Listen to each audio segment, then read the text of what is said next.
সুদেশনা, শুভ সন্ধ্যা এবং ওয়েলকাম।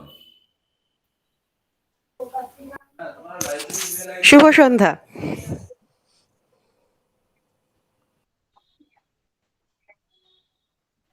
কত টাকা নিচ্ছে মানে?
ডিসেম্বরের শীত না পড়া সন্ধ্যায় আপনাদের সকলকে স্বাগত।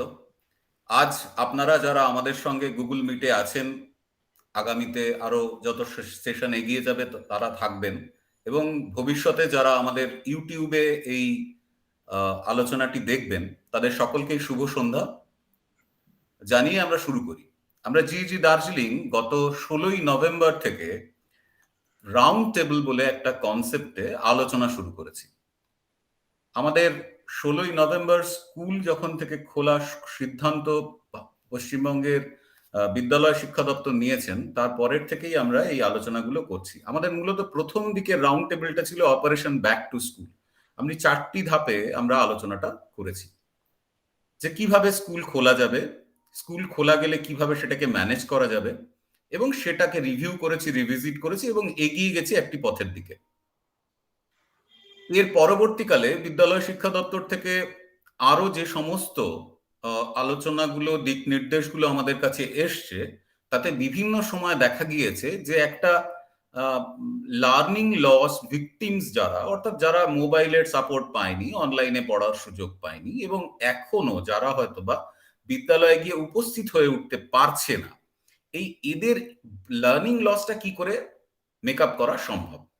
পরিস্থিতি এখন এরকম, স্কুল কিছু স্টুডেন্টদের, কিছু ক্লাসকে, কিছু শ্রেণীকে নিয়ে স্কুল চলছে, 9 থেকে 12 অব্দি ক্লাস চলছে, কিন্তু 5 থেকে 8 অব্দি তারা বিদ্যালয়ে আসছেন না। যারা স্কুলে আসছেন তারা রেগুলার স্কুলে বা প্রাত্যহিকভাবে রেগুলার ভাবে স্কুলে আসছেন, তাও এমন নয়, তাদেরও একটি দিন ভাগ করে স্কুলে আসছেন। এমতাবস্থায় যে উদ্ভূত পরিস্থিতি তৈরি হলো সেটা হচ্ছে একটা ব্লেন্ডেড ক্লাসরুম তৈরি হলো।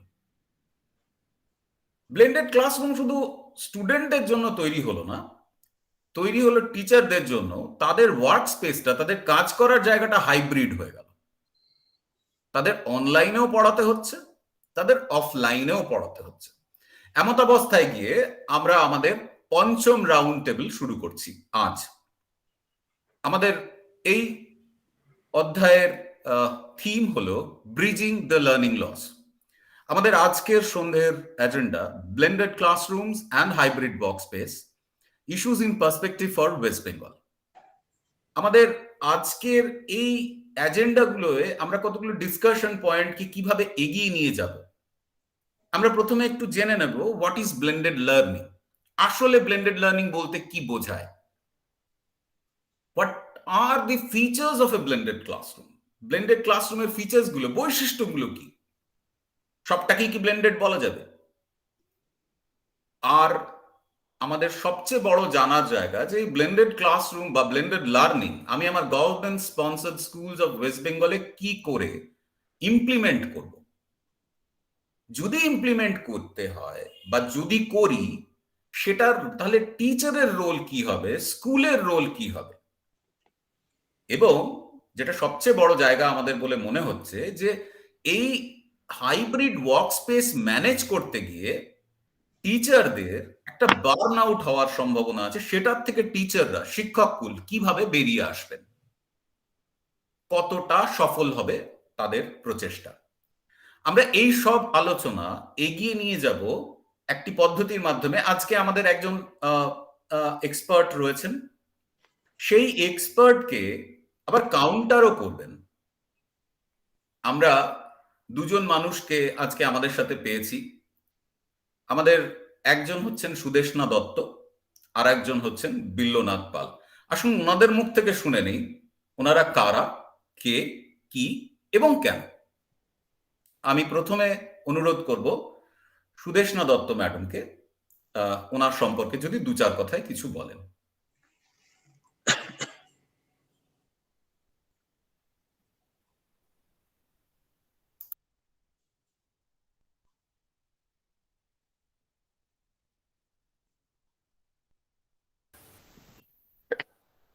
আনমিউট করতে হবে সুদেষ্ণা দিকে।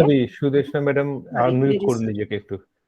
হ্যাঁ, আমি সুদেষ্ণা দত্ত। আমি প্রায় 25 বছর ধরে ইংরেজি পড়াই এবং তার মধ্যে 22 বছর ধরে সরকারি স্কুলে পড়াই। তার আগে বেসরকারি স্কুলে পড়াতাম ইংলিশ, ফলত সেটা মূলত ছিল ফার্স্ট ল্যাঙ্গুয়েজ ইংলিশ। তো এখন আমি যেখানে পড়াই সারদা বিদ্যাভবন, এন্টালিতে অবস্থিত একটি স্কুল। প্রধানত সেখানে একদম বলতে পারি আমি মানে খুব পিছিয়ে পড়া সম্প্রদায়ের মানুষ, তাদের ছেলেমেয়েরাই আসেন এবং খুব যে বড় স্কুল এমন নয়। তো সেখানে আমি সেকেন্ড ল্যাঙ্গুয়েজ ইংলিশ পড়াই এবং এই 22 বছর ধরে এই পড়াতে গিয়ে আমি প্রতি পদে প্রত্যেক দিন নতুন কিছু শিখি। So as I am a teacher, I am a learner too. সেটা আমি সবার আগে বলতে চাই। একজন ভালো টিচার হতে হলে কিন্তু সবসময় শিখছি আমরা। এই পরিবর্তিত পরিস্থিতিতে যেটা একটা কাজ করার আমার সুযোগ হয়েছিল, আমি ফুলব্রাইট স্কলারশিপ নিয়ে ইউনিভার্সিটি অফ নেভাডাতে গেছিলাম 2021 সালেরই এপ্রিল মাসে এবং সেখানে আমি কিছু আমি শিখতেই চেয়েছিলাম। আমার প্রজেক্টই ছিল টেকনোলজি এবং ব্লেন্ডেড লার্নিং, এগুলো বিষয় জানা। কেননা আমার যেন মনে হয়েছিল যে এবার এই বদলটা আসছে, আমরা আর সেই আগের মতো থাকবো না। এছাড়াও আমি বিভিন্ন রিসার্চ করেছি, এর আগে কাজ করেছি ক্লাসরুম রিসার্চ যেগুলোকে বলে, অর্থাৎ বাচ্চাদের নিয়ে। এবং আমার একটা খুব বড় রিসার্চ ছিল ওয়ারউইক ইউনিভার্সিটিতে, যে স্টুডেন্টস অ্যাজ রিসার্চ পার্টনার্স, মানে আমার স্টুডেন্ট এবং আমি একসঙ্গে রিসার্চ করেছি। এমন নয় যে আমি রিসার্চ করেছি তারা তাদের ওপর এক্সপেরিমেন্ট করেছি, তা নয়, তারা নিজেরা রিসার্চ করেছে। আমার একটি বই পাবলিশড হয়েছে, আমার একা বলা ভুল হবে, কোলাবোরেটিভ একটা ম্যানুয়াল পাবলিশড হয়েছে ব্রিটিশ কাউন্সিল থেকে। তাতে টিচার্স অ্যাক্টিভিটি, কিভাবে ক্লাসরুম অ্যাক্টিভিটিকে আরো সুন্দর করা যায়, আরো ইনোভেটিভ করা যায়, তার উপর একটা বই রয়েছে। আরো দুটি বইয়ের ব্যাপারে আমরা অগ্রসর হচ্ছি, সেটাও ব্রিটিশ কাউন্সিলের থ্রুতে। এবং এগুলোর বাইরে যে কাজটা আমার সবসময় করতে ইচ্ছে করে, সেই কাজটাও কিছুটা হলেও সম্ভব হয়েছে। গত 17 বছর ধরে একটি এনজিও আমি করেছি, এনজিও তৈরি করেছি একদম পিছিয়ে পড়া বাচ্চাদের জন্য, যারা প্রি প্রাইমারি, যার তাদের ইংরেজি মাধ্যমেই পুরোটা ট্রেনিং দেওয়া হয়। এবং সেটা বেনিপুকুর বিদ্যাপীঠের একটা অংশে সেই কাজটা আমরা করি। সেখানে আমার 5টা বাচ্চা নিয়ে আমি কাজ শুরু করেছিলাম, এখন সেখানে 150টি বাচ্চা রয়েছে। প্যান্ডেমিকে তাদের আমরা খুব একটা যে এগিয়ে যেতে পেরেছি তা নয়, তবে তার আগে প্রচুর এই ধরনের কাজ করেছি। তো আমার যেটা একটাই বলার কথা, যে আমার পরিচয়ের থেকেও বড় যে আমরা এইখানে এসেছি আজকে, জিইজি দার্জিলিং এর আমাদের এই সুযোগ করে দিয়েছেন যে আমার মতো একজন সাধারণ টিচারকে, যে তার এক্সপিরিয়েন্স, তার যে যাত্রা, তার যে লার্নিং, সেটাকে শেয়ার করার জন্য সবার সঙ্গে। তার জন্য আমি জিইজি দার্জিলিং এবং সবাইকে অত্যন্ত অনেক ধন্যবাদ জ্ঞাপন করব। ধন্যবাদ আমরা সুদেষ্ণা দত্তকে জানাই। আমাদের আজকের সুদেষ্ণা দত্ত ম্যাডাম যাই বলবেন সেটা আমাদের কাছে প্রেসক্রিপশন হিসেবে থাকবে না। আমাদের এই প্রেসক্রিপশনকে কাউন্টার করবেন বিল্লনাথ পাল। আমরা বিল্লনাথ পাল মহাশয়ের কাছ থেকে একটু শুনে নেব। বিল্লনাথ পাল মহাশয় সম্পর্কে আমি শুধু একটা কথা বলবো, বিল্লনাথ বাবুর সাথে আমার সম্পর্ক সেসব নাই বললাম, খুবই বাজে সম্পর্ক আমাদের দুজনের, আমরা প্রায় আদায় কচকালায়। এবং বিল্লনাথ বাবু গত 2018 সালে শিক্ষারত্ন পুরস্কারে ভূষিত হন, যেটি আমাদের স্টেট টিচার অ্যাওয়ার্ড। এবং উনি 2020 এবং 2021 দুবারই ন্যাশনাল অ্যাওয়ার্ড ফর টিচার্স এর জন্য নমিনেটেড হয়েছেন, এবং ডিস্ট্রিক্ট থেকেও নমিনেটেড হয়েছেন এবং স্টেট থেকেও। আমরা বিল্লনাথ বাবুর কাছ থেকে শুনে নেব আর একটু তার সম্পর্কে। আমি বিল্লনাথ বাবুকে অনুরোধ করব। নমস্কার এবং শুভ সন্ধ্যা সকলকে। আমি বিল্লনাথ পাল, উত্তর দিনাজপুর জেলার বাহিন হাই স্কুলের হেডমাস্টার মশাই। আমার কর্মজীবন শুরু হয় এই জেলারই ডালখোলা হাই স্কুলে অঙ্কের শিক্ষক হিসাবে। তো সেখানে প্রায় 11 বছর অঙ্কের শিক্ষকতা করি, এবং বিনয় না রেখেই বলি, মানে যে স্কুলে আমি শিক্ষকতা অঙ্কের শিক্ষক হিসাবে জয়েন করেছিলাম ডালখোলা হাই স্কুলে, যেদিন জয়েন করি শিক্ষক হিসাবে সেদিন সেখানকার হেডমাস্টার মশাই, তৎকালীন হেডমাস্টার মশাই আমাকে বলেছিলেন যে এই স্কুলে গত 28 বছরে সায়েন্স থেকে কোনো ফার্স্ট ডিভিশন বের হয়নি, তো তুমি এসছো, এসে দেখো তো চেষ্টা করে কিছু হয় কিনা। তো যাই হোক, সেই কথাটা শোনার পরে আমার মনে হয়েছিল, আমি মূলত সাউথ বেঙ্গলের ছেলে, বর্ধমানের বাড়ি আমার। সাউথ বেঙ্গল থেকে পড়াশুনো করে ন্যাশনাল এক্সচেঞ্জের কলে আমি উত্তরবঙ্গের ডালখোলা হাই স্কুলে জয়েন করি। তো ওখানে 11 বছর চাকরি করে যখন আমি হেডমাস্টার মশাই হিসাবে ওখান থেকে বেরিয়ে আসছি, তো এই 10 বছরের মধ্যে যখন আমি বেরিয়ে আসি তখন আমার হাত দিয়ে, আমি তখন অঙ্কের শিক্ষক হিসাবে জয়েন করলেও অঙ্ক এবং ফিজিক্স দুটো সাবজেক্ট পড়াতাম। তো ফিজিক্সটা পড়াতে ভালো লাগতো, ভালোবেসে পড়াতাম, আর অঙ্ক তো আমার নিজের সাবজেক্ট। তো দুটো সাবজেক্টে পড়াতাম ছেলেদেরকে। প্রায় স্কুল তখন 4টে পর্যন্ত ছিল, আমি 5:30 6টা পর্যন্ত ক্লাস নিতাম। আমি প্রথমেই বলেছি, কোনো বিনয় না রেখেই বলছি, আমি স্কুলে 5:30 6টা পর্যন্ত ক্লাস নিতাম। মানে আমাদেরকে মানে কি বলবো, নীলাঞ্জন বাবু আমাদেরকে পরবর্তীকালে এসএলডিপিতে অনেক কিছু শিখিয়েছেন, বিয়ন্ড বক্স, অনেক কিছু, কিন্তু এই টার্মগুলোর সঙ্গে হয়তো পরিচিত ছিলাম না সেই সময়। কিন্তু এই কাজটা এখন মনে হয় কাজটা কিন্তু অলরেডি তখন করতাম, এবং করতাম বলেই তো 11 বছর পরে যখন ওই স্কুল থেকে আমি বেরিয়ে আসি, তখন ওই স্কুলের তখন রেজাল্ট, এখন তো রেজাল্ট মানে 95% রেজাল্ট তো এমনি নর্মাল রেজাল্ট। তো তখন ওই আমার হাত দিয়ে বলতে পারি সায়েন্সে তখন ফার্স্ট ডিভিশন তো মানে টপকে প্রায় 80-85% রেজাল্ট আমি দিয়ে এসছি সায়েন্সে, এবং জয়েন্ট এন্ট্রান্সেও মানে রেগুলার বেসিসে কিছু ছেলে মেয়ে প্রত্যেক বছরই ওই স্কুল থেকে চান্স পায়। এইরকম একটা স্কুলকে চেঞ্জ করে দিয়ে অ্যাজ শিক্ষক হিসাবে চেঞ্জ করে আমি একটা স্কুলে হেডমাস্টার হিসাবে জয়েন করি। যেই স্কুলে হেডমাস্টার মশাই হিসাবে জয়েন করি সেই স্কুলটায় তখন এক কথাই বলি যে স্কুলে ইলেকট্রিসিটি ছিল না, বাউন্ডারি ওয়াল ছিল না, ড্রিঙ্কিং ওয়াটারে কোনো ফেসিলিটি নেই। একটু যদি কথা বলি যে একটা ঘরের মধ্যে হেডমাস্টার মশাই বসছেন, ক্লার্ক বসছেন, সেটাই স্টাফ রুম, সেটাই মিড ডে মিলের স্টোর রুম, সেটাই সর্বশিক্ষা মিশন থেকে প্রাপ্ত বই রাখার মানে বইয়ের স্টোর রুম, ওই একটা ঘরের মধ্যেই সবকিছু। তো সেই জায়গা থেকে টোটাল স্কুলে 7টা কি 8টা ঘর, মানে বুঝতেই পারছেন একটা ঘরে যখন সবাই বসছে তখন স্কুলে কটা ঘর থাকতে পারে। তো সেই জায়গা থেকে আজকে স্কুলটা কোন জায়গায় এসছেন, নীলাঞ্জন বাবু এবং সুস্মিতা ম্যাডাম আমার স্কুল ভিজিট করেছেন আজ থেকে 3 বছর আগে, তারা দেখে গেছেন, তারাই ওটা বলবেন যে স্কুলটা কিরকম দেখে গেছেন। আর বিভিন্ন ট্রেনিং প্রোগ্রামের সঙ্গে যুক্ত আছি, এসএলডিপির সঙ্গে তো 17 সাল থেকে যুক্ত আছি। সাথে সাথে অভিক মজুমদারের নেতৃত্বে যে এক্সপার্ট কমিটি রয়েছে স্কুল এডুকেশন ডিপার্টমেন্টের, তাদের আন্ডারে লার্নিং আউটকামের যে বিভিন্ন রকম ট্রেনিং প্রোগ্রাম লকডাউনের আগে বিভিন্ন সময়ে হয়েছে, সেই সব ট্রেনিং প্রোগ্রামের সাথেও যুক্ত আছি। এবং আরেকটা আমি গর্ব অনুভব করি যে ইউনিসেফের একটা কনসেপ্ট আছে স্কুল লেড টোটাল স্যানিটেশন, যে একটা স্কুল তার ক্যাচমেন্ট এরিয়ার স্যানিটেশনটা কিভাবে হচ্ছে না হচ্ছে, তার আশপাশের গ্রামগুলোর কি অবস্থায় আছে, সেটা নিয়ে একটা স্কুলই নেতৃত্ব দেবে এই স্যানিটেশনটার ব্যাপারে। এটা একটা ইউনিসেফের প্রোগ্রাম, কিন্তু সর্বশিক্ষা মিশনের থ্রু দিয়ে কোনো কোনো ডিস্ট্রিক্টে এটা লঞ্চ হয়েছে, আমাদের জেলাতেও হয়েছে। এবং এখানেও আমি ডিস্ট্রিক্ট রিসোর্স পার্সন হিসাবে কাজ করছি। এটাও আমার একটা গর্বের জায়গা। এই কাজটা মানে জাস্ট ট্রেনিংটা নিয়েছি, ইউনিসেফ থেকে দেওয়া হয়েছে এবং তারপরে আমি এখানে এটা কাজ করছি এবং এটা এই ডিস্ট্রিক্টের মানে স্বীকৃতিও আমাকে দিয়েছে যে আমি একটা ভালো কাজ করি। এটুকু বলি। আর অ্যাওয়ার্ড সম্পর্কে যেটা নিরঞ্জন বাবু বললেন যে 2018 সালের শিক্ষারত্ন অ্যাওয়ার্ড আমি পেয়েছি। আমি প্রথমেই বলেছি, আমি বিনয় না রেখেই বলছি, একমাত্র পার্টিকুলার ওই ইয়ারটাতেই গভর্নমেন্ট থার্ড পার্টি অ্যাসেসমেন্টের ব্যবস্থা করেছিল। যে থার্ড পার্টি অ্যাসেসমেন্ট মানে শুধু ডিআই এর রেকমেন্ডেশনে এই অ্যাওয়ার্ড হবে না, রামকৃষ্ণ মিশনকে দায়িত্ব দেওয়া হয়েছিল যে রামকৃষ্ণ মিশন ঠিক করে দেবে যে কারা এই অ্যাওয়ার্ডটা পাওয়ার যোগ্য।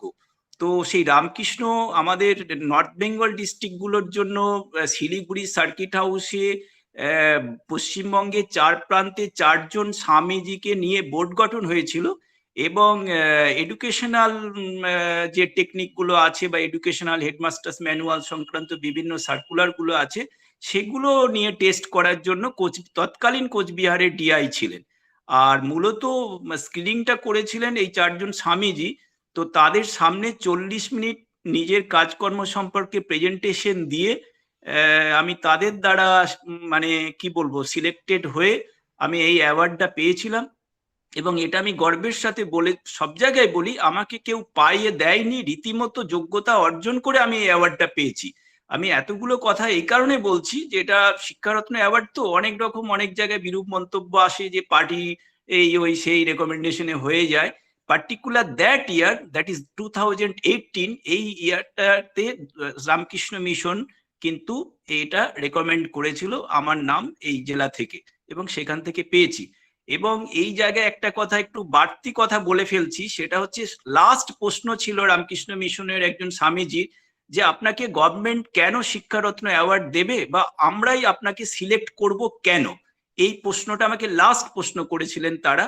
তো তার উত্তর আমি দিয়েছিলাম যে এই উত্তরটা স্যার আমি আপনাদের দেব না, এই উত্তরটা পেতে হলে আপনাদেরকে আমার স্কুল ভিজিট করতে হবে, আমার আশপাশের গ্রামগুলো ভিজিট করতে হবে, আমার অভিভাবকদের সঙ্গে মিট করতে হবে, আমার টিচারদের সঙ্গে মিট করতে হবে, আমার ছাত্রছাত্রীদের সঙ্গে আপনাদের মিট করতে হবে। যদি এটা করতে পারেন এর উত্তর আপনারা পেয়ে যাবেন। এবং আমার আবার বলি, বিনয়ের কোনো স্থান নেই। এই উত্তরটা শোনার পরে ওনারা 5 মিনিট মুখ চাওয়াচাই করেছিলেন। করার পরে আমাকে যেরকম ভাবে ওনারা উঠে দাঁড়িয়ে বললেন, হ্যাঁ আপনি আসুন, আপনি আমাদের গর্ব, আপনি স্কুল শিক্ষার গর্ব। এইটা মানে শিক্ষারত্ন অ্যাওয়ার্ড নজরুল মঞ্চে গিয়ে কার হাত থেকে নিয়েছি কি নিয়েছি সেটা তো অন্য ব্যাপার, কিন্তু 4 জন স্বামীজি যখন আমাকে এই কথা বলেন যে আপনি শিক্ষা দপ্তরে মানে শিক্ষার স্কুল শিক্ষার গর্ব, সেটা আমার কাছে সব থেকে বড় সম্মান। এইটুকু বলে আজকের মতো মানে আমার সম্পর্কে বলাটা শেষ করলাম। আবার বলি, হয়তো বিনয়ের স্থান দিইনি, সেজন্য ক্ষমা প্রার্থী। আমরা বিনয়কে পরে অন্য কোথাও খুঁজে নিয়ে নেব, কিন্তু আজকে যখন পেলাম না আমাদের আশা রইলো আমরা বিনয়কে অন্য কোথাও খুঁজে পাবো অন্য কোনো দিন। আমরা বাহিন হাই স্কুলে আবার কখনো যাব, দেখবো তখন বিনয় আশেপাশে কোথাও পড়ে আছে, এখানে যাকে পাওয়া গেল না। কিন্তু আমরা এখন মূল আলোচনা পর্বে ফিরে আসবো। আমি আমাদের আজকের সঞ্চালককে বলবো আমাদের এজেন্ডা আইটেমের দিকে এগিয়ে নিয়ে যেতে এবং আমাদের মূল স্পিকার তার কাছে পৌঁছে নিয়ে যেতে। আমাদের এজেন্ডা আইটেমগুলো আমি একবার রিভিউ করে নিতে চাইবো। আমরা আলোচনা করব what is blended learning, features of a blended classroom, implementing blended learning in the government sponsored schools of West Bengal, এবং এইটা করতে গিয়ে role of the teacher in the school আর managing hybrid work space and burn out of teachers. That's very important আমার কথা মনে হয়। তার কারণ হচ্ছে শিক্ষকরা যদি নিজেরা বার্ন আউট হয়ে যায়, যদি স্ট্রেসড ফিল করে, তার থেকে বেরিয়ে আসার উপায় কি, তাহলে সেটার রিফ্লেকশন সবটার উপরে পড়বে। আমি অনুরোধ করব Sudeshna দত্তকে to share her experience. শুভ সন্ধ্যা। আমি আমাদের শ্রদ্ধেয় স্যার বিল্লনাথ বাবুর কথাতেই বলি, এই সমস্ত টার্মিনোলজি এগুলো যখন চালু হয়নি তার আগেই কাজগুলো স্যারের মতো যারা করে ফেলেছেন তাদের কাছে নতুন করে এই বিষয়গুলোকে প্রেজেন্ট করাটা খুব সহজ নয়। কেননা তারা জানেন যে কাজগুলো প্র্যাকটিক্যালি কিভাবে হয়েছে। আমি তার থিওরিটা বলবো, তার প্রয়োজন রয়েছে, কেননা সবাই কিন্তু স্যারের মতো এইভাবে স্কুল বা এইভাবে স্টুডেন্টদের নিয়ে ভাবনাটা ভাবতে পারেনি, মানে আমরা অনেকেই পারিনি। এবং পারিনি যখন, তখনই আমরা নতুন অনেকগুলো টার্মিনোলজি নিয়ে ভাবতে শুরু করলাম।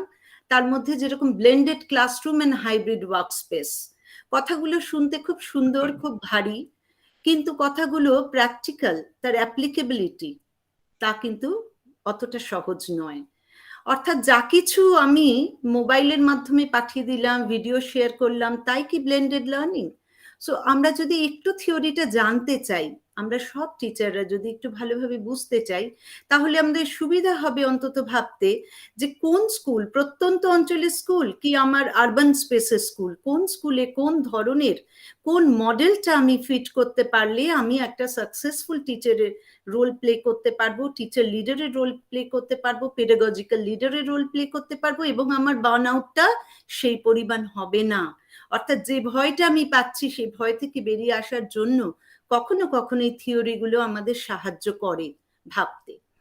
তো আমি জন ডিউইর একটা কথায় শুরু করছি যে if we teach today's students as we taught ইয়েস্টারডেজ we রব দেম অফ টুমরোজ।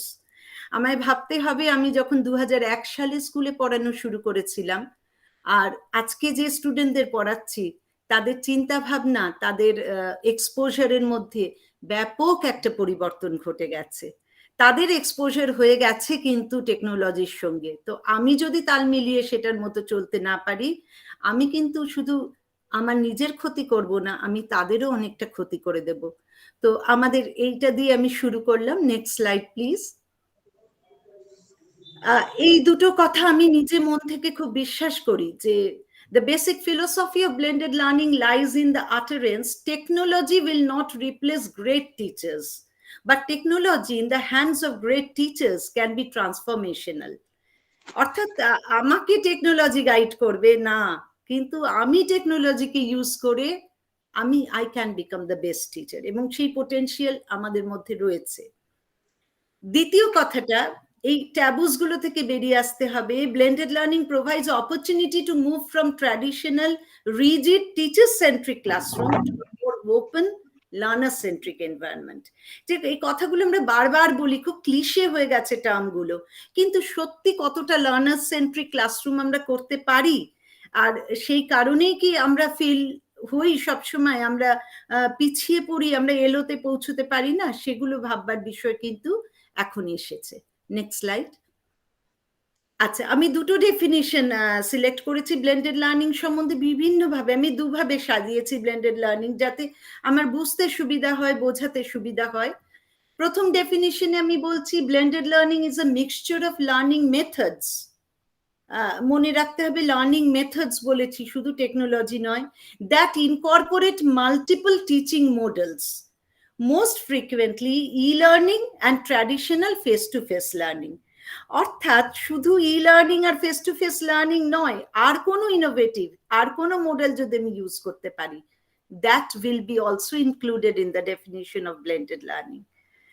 Second, আমি বলতে চাই blended learning is a natural development to the growing accessibility of e-learning. যে কথাটা একটু আগে বলেছি, ওদের মধ্যে আমূল পরিবর্তন ঘটে গেছে। অনেকের হাতে এখন মোবাইল। যেরকম নাগুলো আমরা বলবো যে মোবাইল নেই, গ্যাজেটস নেই, রিমোট অঞ্চলে কি করে পৌঁছবে, আবার হ্যাঁ গুলোকেও মানতে হবে। আমরা ভাবতেই পারিনি এরকম প্রত্যন্ত অঞ্চলেও আমরা দেখছি সেখান থেকে ভিডিও রেকর্ড করে বাচ্চারা একে অন্যের ছবি পাঠিয়ে দিচ্ছে বহু দূরে। তো সেই জিনিসও কিন্তু হচ্ছে। একটা খুব সুন্দর বাদামোলার গান দেখবেন ভাইরাল হয়েছে।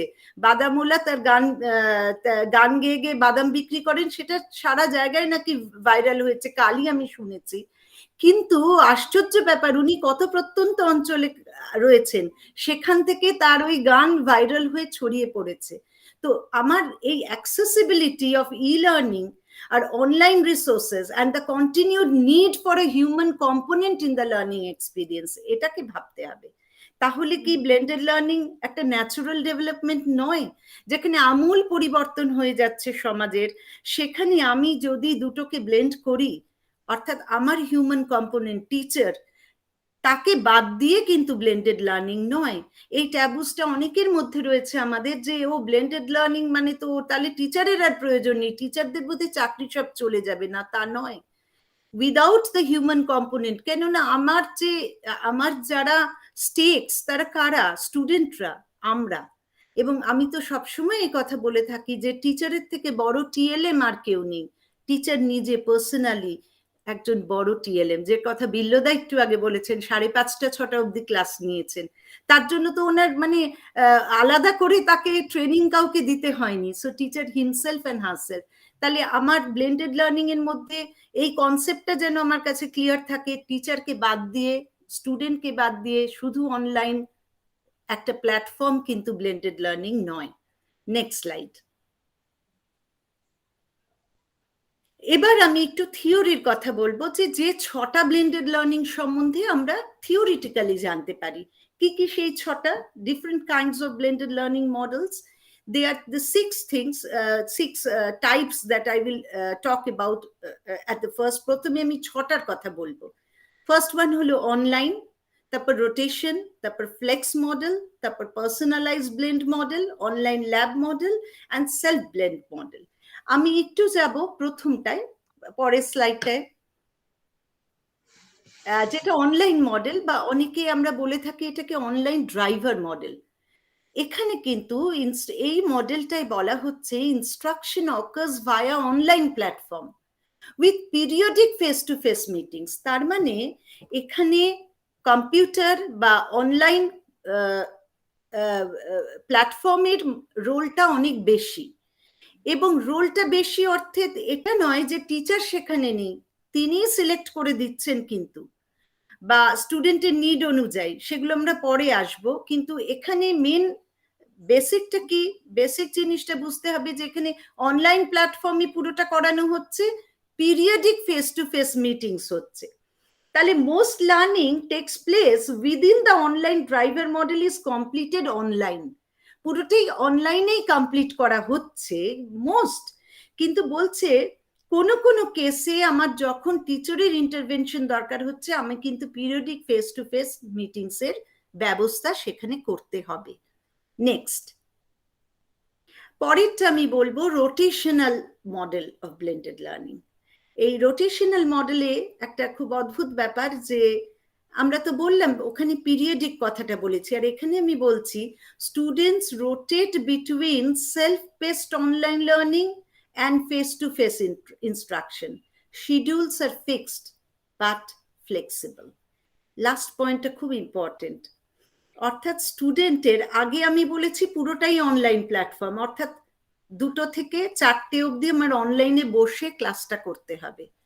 রোটেশনাল মডেলে স্টুডেন্ট বেছে নিচ্ছে, বলছে সেলফ পেস্ট, সে দেখলো যে 2টো থেকে 4টের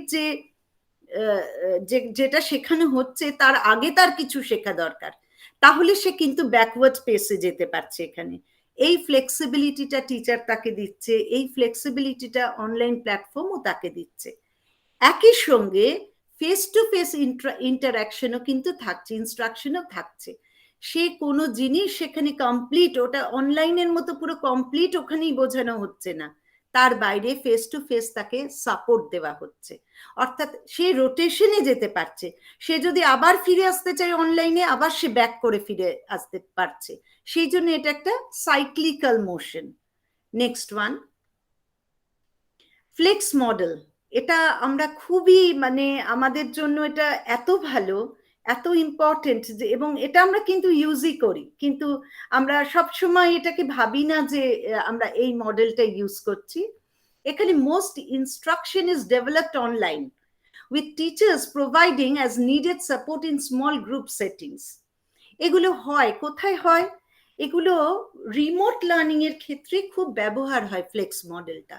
অর্থাৎ আপনি একটা রিমোট একটা কোনো কোর্স করছেন, মেনলি আমি বলছি যে হায়ার স্টাডিজ এর ক্ষেত্রে বা একটু বড় স্টুডেন্টদের ক্ষেত্রে আপনি এমন একটা জিনিস পড়াতে চাইছেন যেটা তার মোস্ট ইনস্ট্রাকশনটাকে আপনি অনলাইনে ডেলিভার করলেন, কিন্তু সেটা কোথায়? In front of the teacher. Teacher কিন্তু থাকছে, অর্থাৎ তাহলে আপনাকে গ্যাজেটস গুলো বা আপনাকে ওই প্ল্যাটফর্মটা কি দিয়ে তৈরি করতে হবে? আপনার স্কুলেই তৈরি করতে হবে, আপনার ইনস্টিটিউশনেই সেটা থাকতে হবে, যেখানে বসে স্টুডেন্টরা, তাহলে আমি এরকম ভাবে এটা ভাবতে পারি বা বলতে পারি যে flex model of blending learning, all the educational students receive delivered through a computer. একটা কম্পিউটারে আপনি করতে পারেন, বা স্কুলে আপনার 4টে কম্পিউটার আছে, খুব বড় স্কুল, আপনি 4টে কম্পিউটারে ছোট ছোট গ্রুপ করে বসিয়ে করতে পারেন।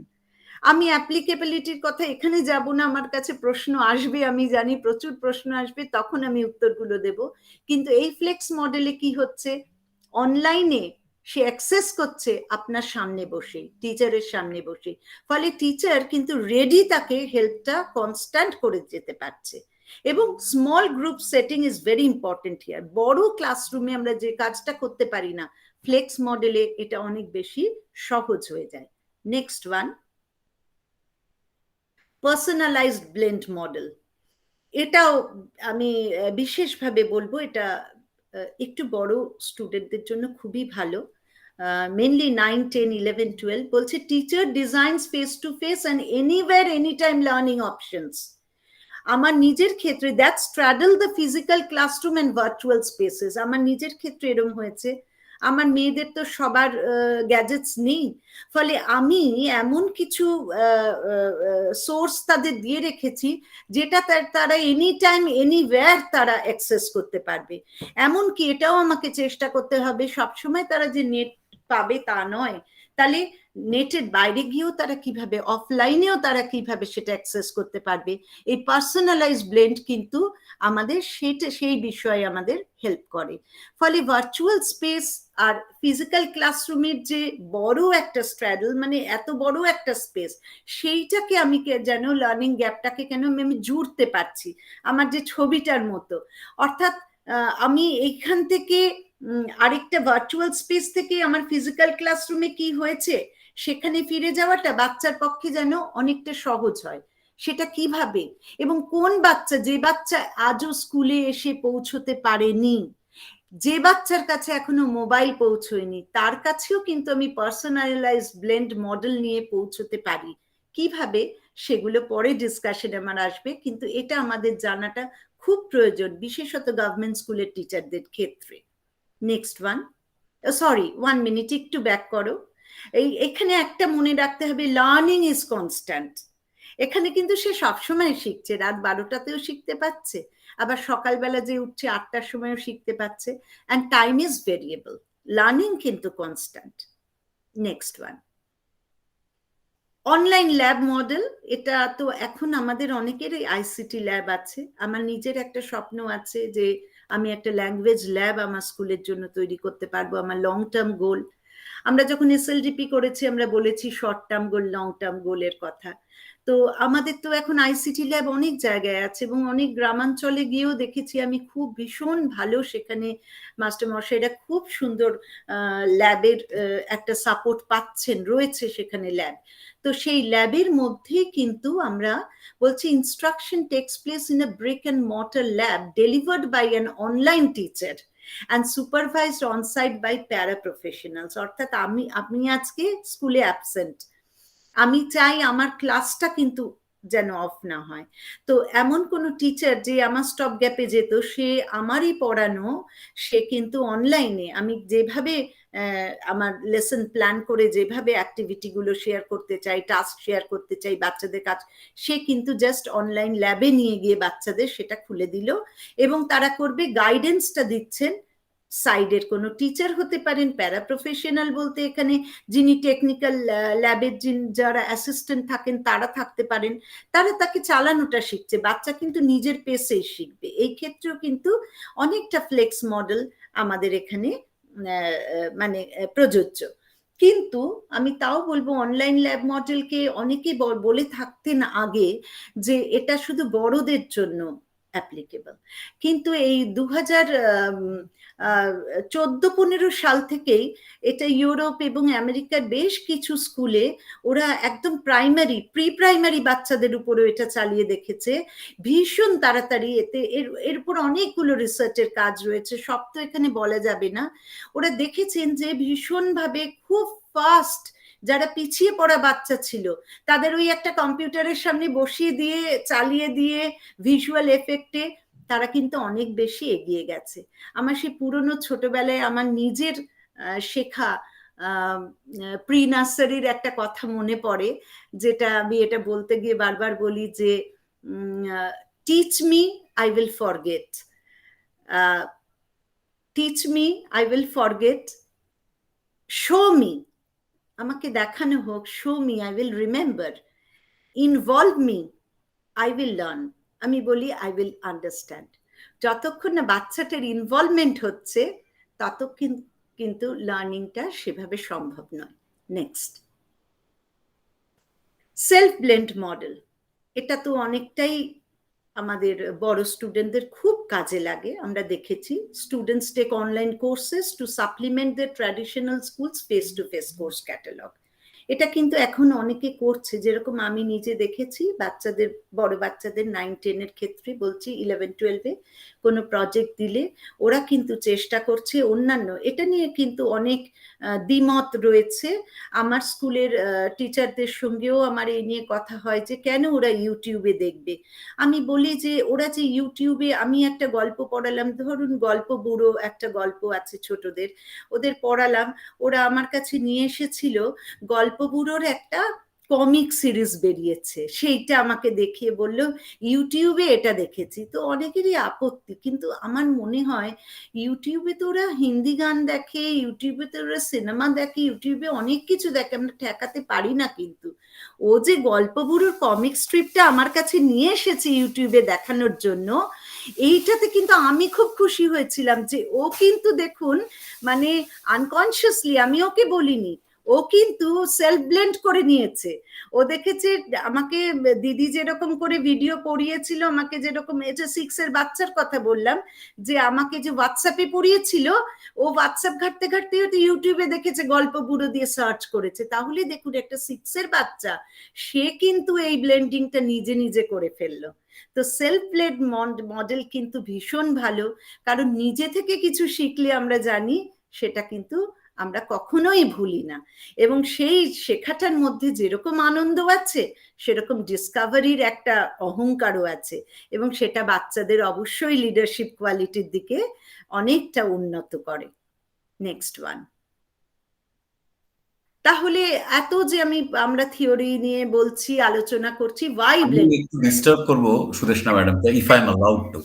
সেটা হচ্ছে আমার একটা ছোট্ট প্রশ্ন এই জায়গাটাতে দাঁড়িয়ে, মানে সেটা হচ্ছে যে আমি এতগুলো মডেলটা, আমি 6টা মডেলটা সম্পর্কে শুনলুম, তাহলে আমার একটা জিনিস মনে হচ্ছে, এটা আমার কথা নয়, ইনফ্যাক্ট এটা আমার কেইলিন টাকারের কথা মনে পড়ছে, যিনি co author of UDL and blended learning. তিনি বলেছিলেন active engaged learning online combined with active engaged learning offline. যদি এটা টোটাল 6টা আমি যদি ব্লেন্ডেড লার্নিং এর মডেলকে ধরে রাখি, আমার মনে হলো এটা যে এই ডেফিনিশনটা যদি আমি এক কথায় বলতে চাই, তাহলে আপনার যদি, এবং আপনার প্রথম যে দুটো স্লাইডে আপনি ব্লেন্ডেড লার্নিং এর কথা বলেছিলেন, আমার মনে হলো যে এটা যদি আমি আপনার সাথে শেয়ার করি তাহলে কেমন হবে, যে active engage learning in online আর active engage learning in offline হলেই ব্লেন্ডেড হবে, তাই তো? একদম একদম। এইটা যদি তাহলে আপনি যে 6টা মডেল আমাদের কাছে দিলেন, সেই 6টা মডেলের মধ্যে আপনি কোন কোন মডেল আমাদের জন্য সাজেস্ট করছেন আমাদের স্কুল সিচুয়েশনে আমরা ইউজ করতে পারি? আমি আপনাকে ডিস্টার্ব না করেই বলছি, যদি ওই জায়গাটা থেকে আপনি আরেকবার হোয়াই ব্লেন্ডেড লার্নিং এ আসেন, যে আমাদের স্কুল সিচুয়েশনে আপনি কোন কোন কটা সাজেস্ট করছেন।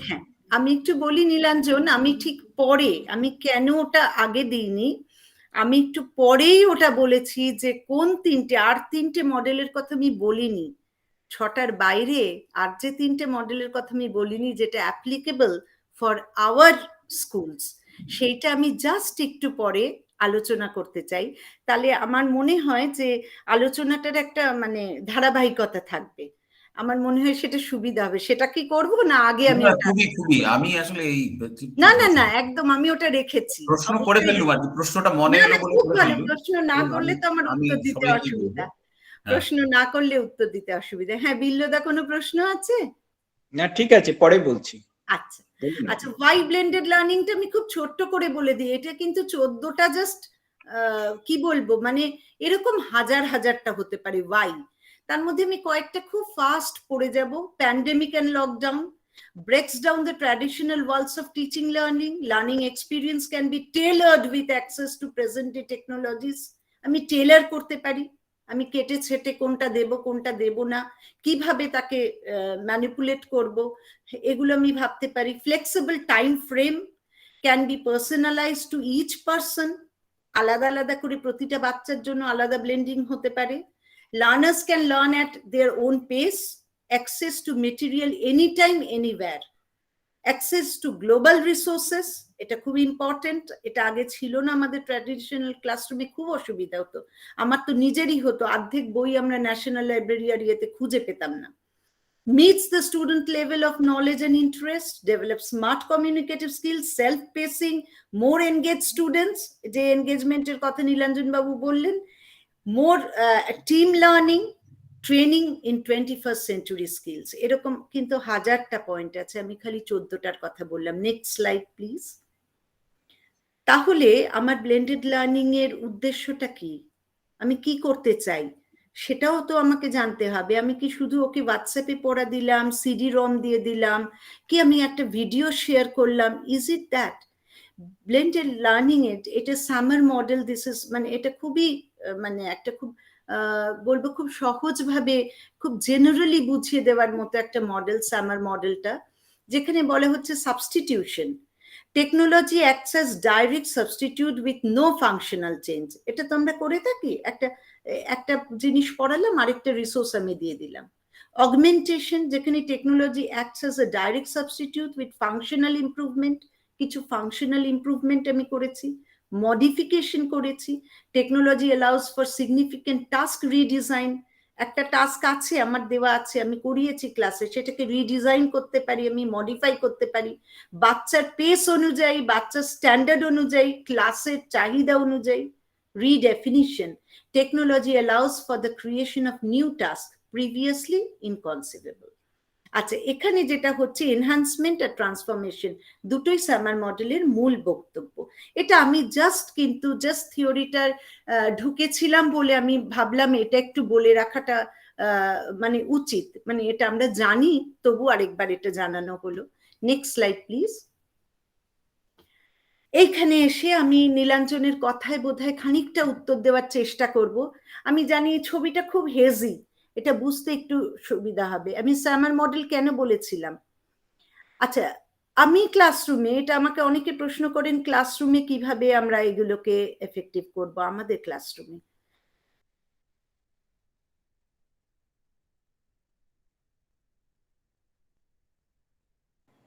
সাউন্ড পাচ্ছি না।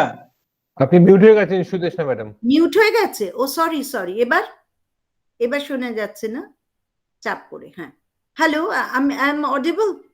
Ma'am you are audible.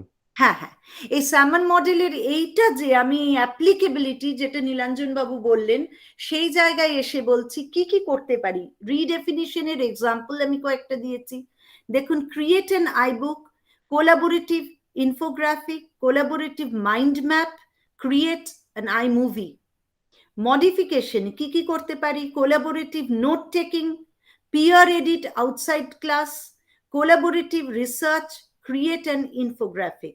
সব কিন্তু এগুলো করাতে পারি, আমাদের স্কুলেও আমরা করাতে পারি এবং আমি করিয়েছি। Augmentation, tag and organise notes, annotate for writing, internet research, read and use dictionary.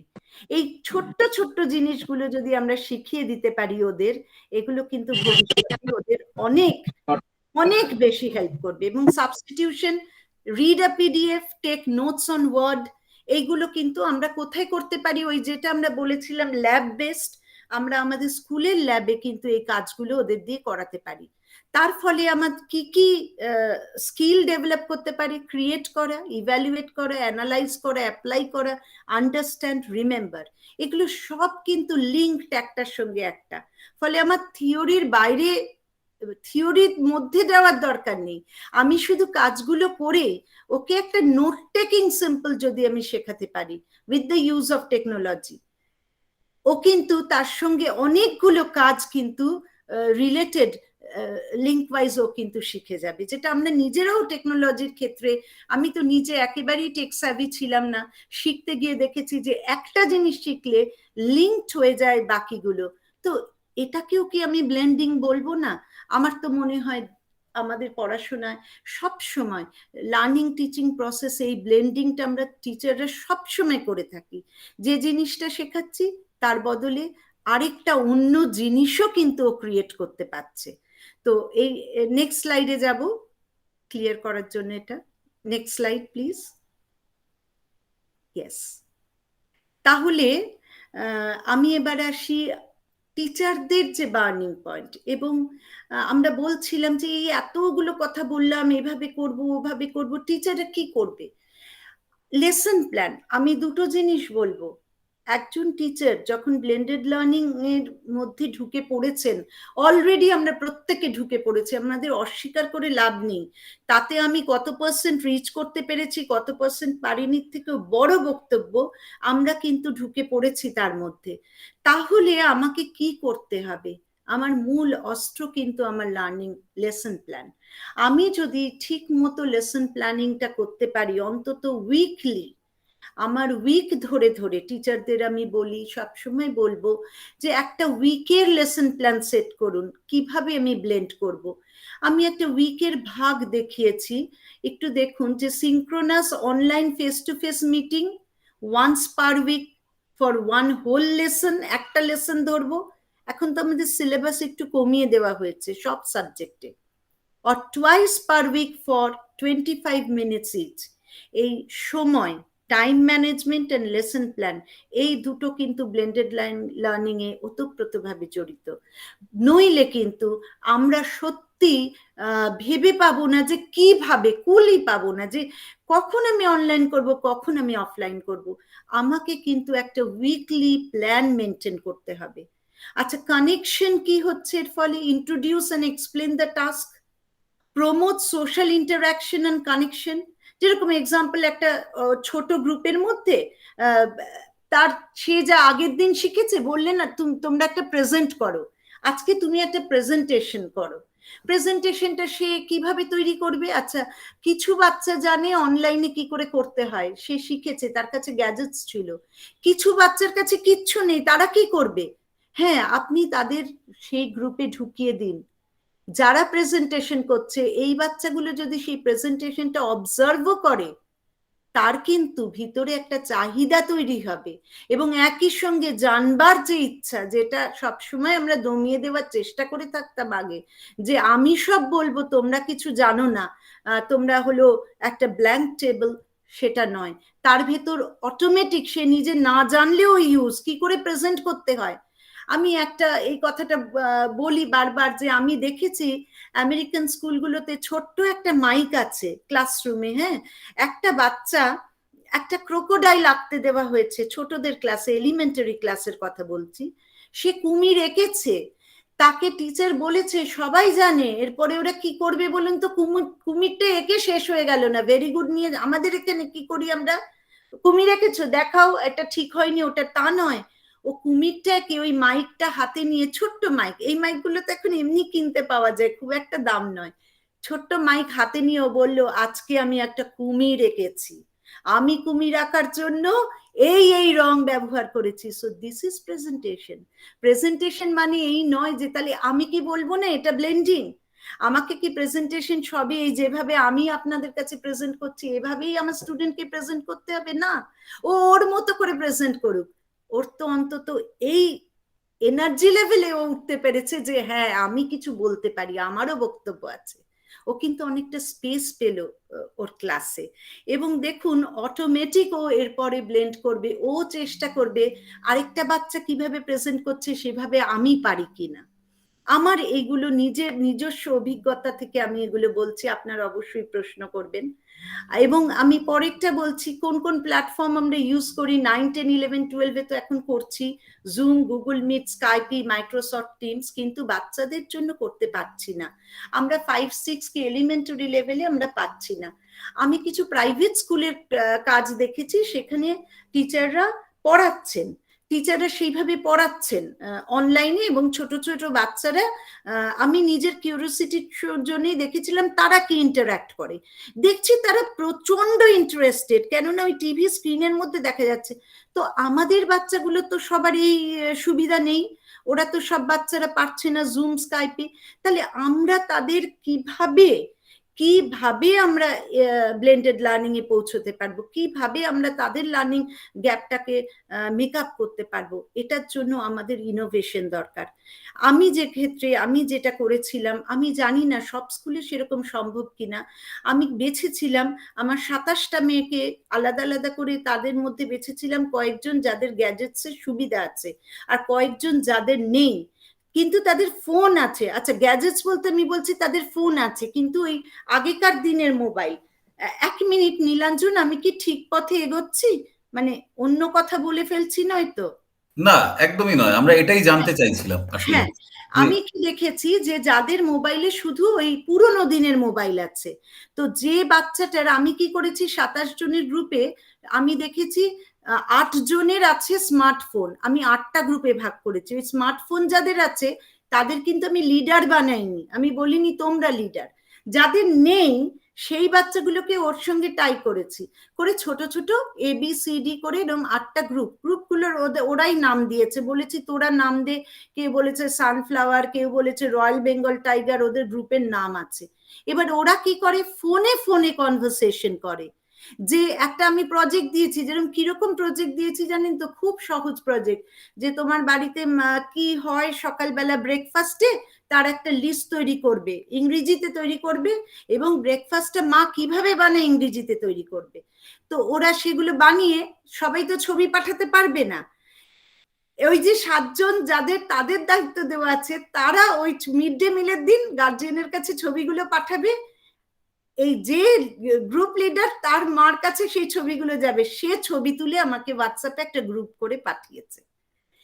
খুব কম, খুব ছোট্ট একটা প্রজেক্ট, কিন্তু এতে কিন্তু কোলাবোরেশন শিখলো ওরা একে অন্যকে হেল্প করা শিখলো। যার কাছে গ্যাজেটস নেই তার কাছে এই হীনমন্যতাটা চলে গেল যে আমার ছবিটা ওই স্ক্রিনে দেখা যাবে না।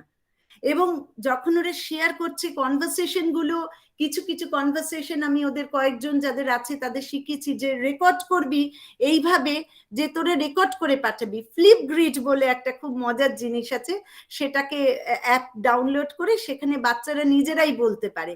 ওরা কয়েকজন ওরকম ফ্লিপগ্রিডে করে করে আমাকে শুনিয়েছে যে আজকে আমাদের এই আলোচনা হলো। তাহলে কি এটা আমি ডিসিশন মেকিং এ ওদের পৌঁছতে পারলাম না? ওরা 4 জনে ফোনে ফোনে জেনেছে যে এই হয়েছে। হ্যাঁ, তাদের মধ্যে আবার ঝগড়াও হয়েছে, কিন্তু অনেকে প্রচন্ড ঝগড়া করেছে। মা বাবা এসে আমায় কমপ্লেন করেছে যে ওই মেয়েটা আমার মেয়ের নাম্বার নিয়ে ওকে অনেক এই সমস্ত কথা বলেছে।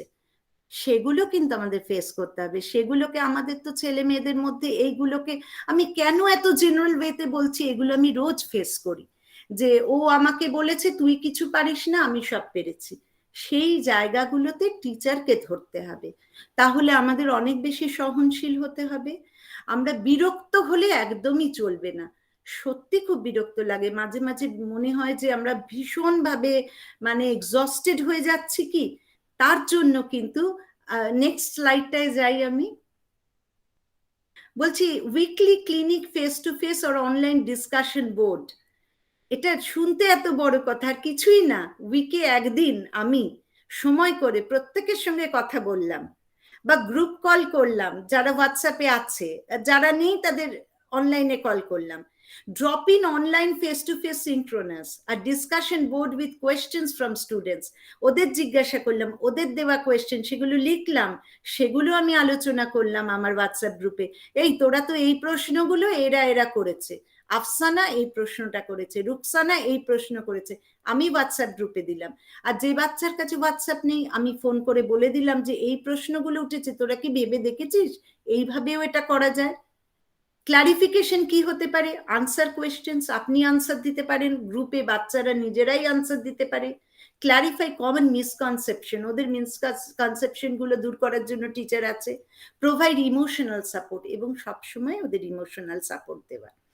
এবং প্ল্যাটফর্ম যেটা আমি Zoom, Google Meet, Skype, Microsoft Teams এগুলো তো আছে, এর বাইরে আমি সবসময় বলছি যেটা সবাই এগুলো পারে না, ফলে হোয়াটসঅ্যাপ গ্রুপ কিন্তু এখন একটা খুব মানে ছোটদের ক্লাসের জন্য হোয়াটসঅ্যাপ গ্রুপ কিন্তু অনেক বেশি এগুলোর থেকে অন্যান্য স্কুলে, আমি জানি না অন্যান্য টিচারদের কাছ থেকে যেরকম শুনেছি, তারা কিন্তু অনেক বেশি ওয়াকিবহাল হোয়াটসঅ্যাপ গ্রুপের মাধ্যমে। নেক্সট স্লাইডটায় চলে যা। What does a typical week look like? আমি asynchronous online collaboration এর কথা বলছি। give 1-2 learning experience per week, বেশি দেবেন না, এক একটা উইকে পার উইকে 2টো maximum. ask students choose one, এবার তার ভেতর থেকে ওরা বেছে নেবে একটা, তাহলে ওর নিজের চুজ করার একটা জায়গা থাকলো। এর ফলে কি হচ্ছে, কোলাবোরেশন, আমি অনেকটা বড় হয়ে যাচ্ছে ডিসকাশন, আমি ছোট করছি। Learning experience for the week could be a group project last 2-3 weeks. একটা প্রজেক্টই 2-3 উইকে কিন্তু ভাগ করে আপনি করতে পারেন, তার মধ্যেই আপনি এলোগুলোকে রিচ করার চেষ্টা করুন। তাহলে তার জন্য আপনার কি দরকার? একটা ভীষণ ভালো lesson plan. Without lesson planning, without time management আপনি এটা কিন্তু একসঙ্গে করতে পারবেন না। মুডল প্ল্যাটফর্ম আমি ইউজ করতে পারি, স্কুলের এলএমএস যেখানে স্কুলে বাচ্চারা আসছে সেখানে, Google Classroom, WordPress, Wix, Squarespace, Blogger, এগুলো সব ক্ষেত্রে সম্ভব নয়, বড়দের ক্ষেত্রেই সম্ভব। আমি তাই আবারও বলবো, আমাদের স্কুলগুলোর জন্য হোয়াটসঅ্যাপ গ্রুপ কিন্তু অনেক বেশি কি বলবো মানে অ্যাক্সেসিবল, ছোটদের ক্ষেত্রে আমি বলছি, বড়দের না। Next, What does a typical week look like? আমি নেক্সট বলছি অনলাইন অ্যাসিনক্রোনাস ডিসকাশন। বলছি পোস্ট 1 প্রম্পট পার উইক, একটা করে প্রম্পট পার উইকে পোস্ট করে দিলেন। Students respond two prompt and comment to others. তাহলে কি হবে, ক্রিটিক্যাল অ্যান্ড কনসেপচুয়াল থিঙ্কিংটা ওদের ডেভেলপ হবে। এগুলো একটু অ্যাডভান্স স্টুডেন্টদের জন্য ভাবতে হবে, কারণ আমি তো খালি জেনারেল ওয়েতে খালি যারা পিছিয়ে পড়ে তাদের কথা ভাবলে হবে না, যে বাচ্চাগুলো খুব ভালো তাদের তো চাহিদা অনেক বেশি, তাদের জন্য তো আমাদের কিছু ক্রিটিক্যাল আর কনসেপচুয়াল থিঙ্কিং এর সাপোর্ট দিতে হবে। আর ভিজিবল থিঙ্কিং রুটিন করতে পারেন আপনারা, একটা ছোট ফিল্ম দেখানো হলো, তার উপর লেখো, তার উপর বলো, তার উপর কিছু ছবি আঁকো, যে লিখতে বা বলতে কিছুই পারলো না ছবি এঁকে ছবি পোস্ট করো। আমি এরকম করেছি, অনেক সময় গান শুনতে দিয়েছে, একটা গান পোস্ট করেছি, এই গানটা শুনে তো যা মনে হয়েছে তুই একটা ছবি এঁকে পাঠা, এবং তার অপূর্ব কিন্তু কিছু আমি এক্সাম্পলস পেয়েছি, সেগুলো আমার নেক্সট প্রজেক্ট আমি ইউজ করব বলে সেগুলো আমার রেখেও দিয়েছি ডকুমেন্ট হিসেবে।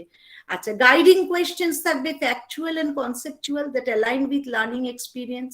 এনকোয়ারি কোয়েশ্চেন থাকবে। এইখানেও প্ল্যাটফর্ম গুলো যেগুলো বললাম সবকটা কিন্তু আমাদের বাচ্চাদের জন্য অ্যাক্সেসিবল নয়, তাই আমি আবারও বলবো বড় বাচ্চাদের জন্য কিন্তু হোয়াটসঅ্যাপ গ্রুপ খুবই কাজের। আচ্ছা, নেক্সট স্লাইডে যাও। এখানে কিন্তু আমি যে কথাটা বললাম একটু আগে, যে ব্লেন্ডেড লার্নিং এর টাইপস এর কথা আমি বলিনি, আর 3টে টাইপস এর কথা বলবো আমাদের স্কুলগুলোতে প্রজেক্টের জন্য।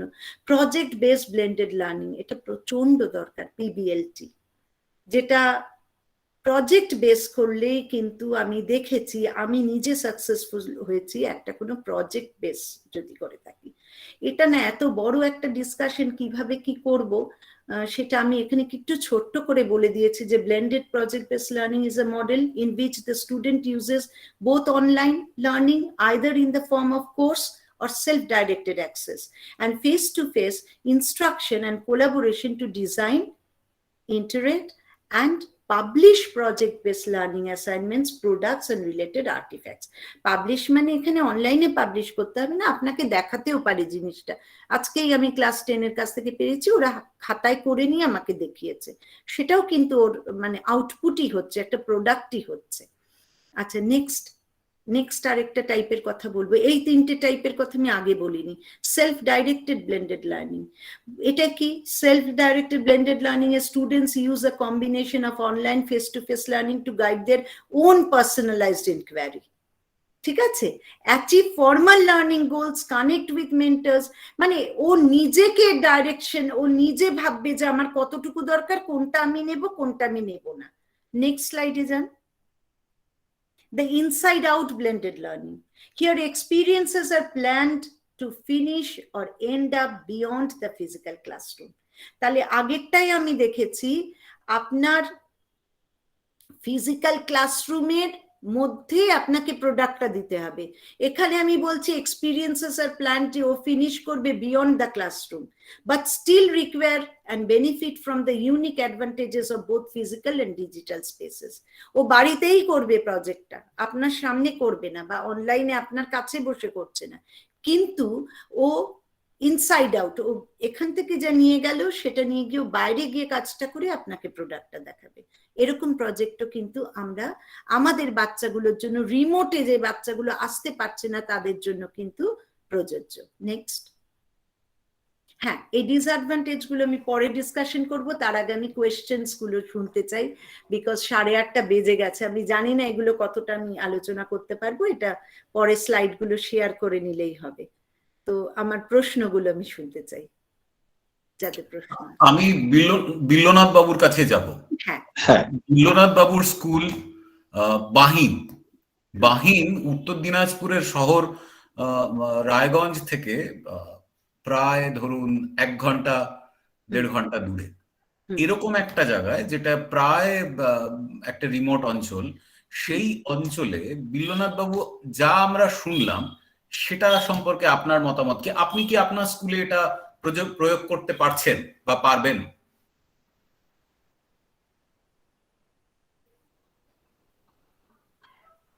বিল্লদার কি লাইনটা কেটে গেছে মনে হচ্ছে?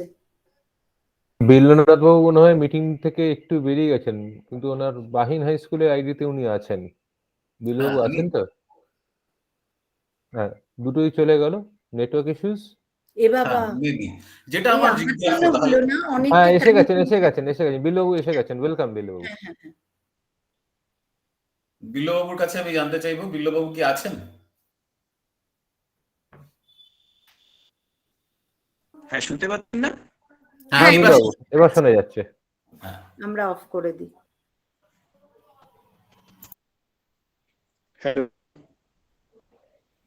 হ্যাঁ, নীলাঞ্জন বাবু শুনতে পাচ্ছেন? হ্যাঁ,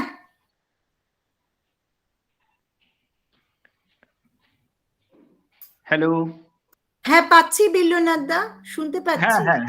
হ্যাঁ ম্যাডাম, আপনার যা প্রেজেন্টেশন সেটা শুনে তো বিভিন্ন দিকে আমার যেটা মনে হলো যে এই যে আইসিটি ল্যাবের কথা বললেন বা অনলাইন ল্যাবের কথা বললেন, যে একটা কোনো টিচার হয়তো সেদিন অ্যাবসেন্ট আছে, তার তৈরি ভিডিও কেউ একজন গিয়ে দেখালো, ক্লাসটা মিস গেল না, ক্লাসে ছেলেরা শিখলো, এগুলো আমরা বিক্ষিপ্তভাবে হয়তো কোনো কোনো স্কুলে এই কাজগুলো হয়। আইসিটি ল্যাবটা তো খুব নিয়মিতই হয়, বেশিরভাগ স্কুলে এগুলো চলে। সমস্যাটা হচ্ছে যে মানে অনলাইনে বা ভিডিও দেখানো বা এই ধরনের আইসিটিতে কিছু আগে থেকে কোনো তৈরি কোনো স্টাডি মেটেরিয়াল আমরা স্টুডেন্টদেরকে প্রেজেন্ট করলাম, করে সেখানে আবার তার একটা ফেস টু ফেস ইন্টারাকশন রাখলাম। সমস্যাটা তো এগুলো নিয়ে নয়, এগুলো তো চলে, এগুলো তো সমস্ত স্কুলে মোটামুটি মোরালেস মনে হয় আছে, এগুলো আমার যা ধারণা। তো সমস্যাটা হচ্ছে যে জায়গাগুলোতে স্টুডেন্টদের বাড়িতে বসে অনলাইনে কাজের যে ব্যাপারটা আছে, মূল সমস্যাটা তো গ্রামগঞ্জের স্কুলের একটা ডাটা কানেক্টিভিটির একটা সমস্যা রয়েছে, ডাটা পার্টেজের একটা সমস্যা রয়েছে, একটা স্মার্টফোন তাদের হাতে থাকা দরকার। এইটা হচ্ছে মেন সমস্যা। এখন এই সমস্যা থেকে বেরিয়ে আসার কোনো উপায় আমরা অন্তত চিন্তা করে পেরে উঠছি না।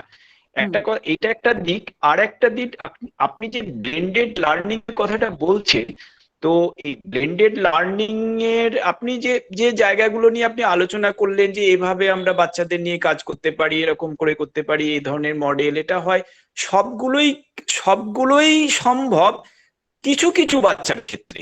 মানে পার্টিকুলার আমার কেটে যাচ্ছে। হ্যাঁ, খুব সম্ভবত ওনার নেটওয়ার্ক ইস্যুস হচ্ছে। হুম, আমরা কি অফ করে দেব তাহলে কি? না না off না না করার না না প্রশ্ন নয়, আমি অফ করা অন করার প্রশ্ন না, এই ডেটা কানেক্টিভিটিটা ইস্যুটা থাকবেই। হ্যাঁ, দাঁড়ান আমি জয়েন করে নিচ্ছি নাকি, উনি একটা আইডি দিয়ে জয়েন করছেন। হ্যাঁ, বেলুবাবু এসে গেছেন। হুম হুম হুম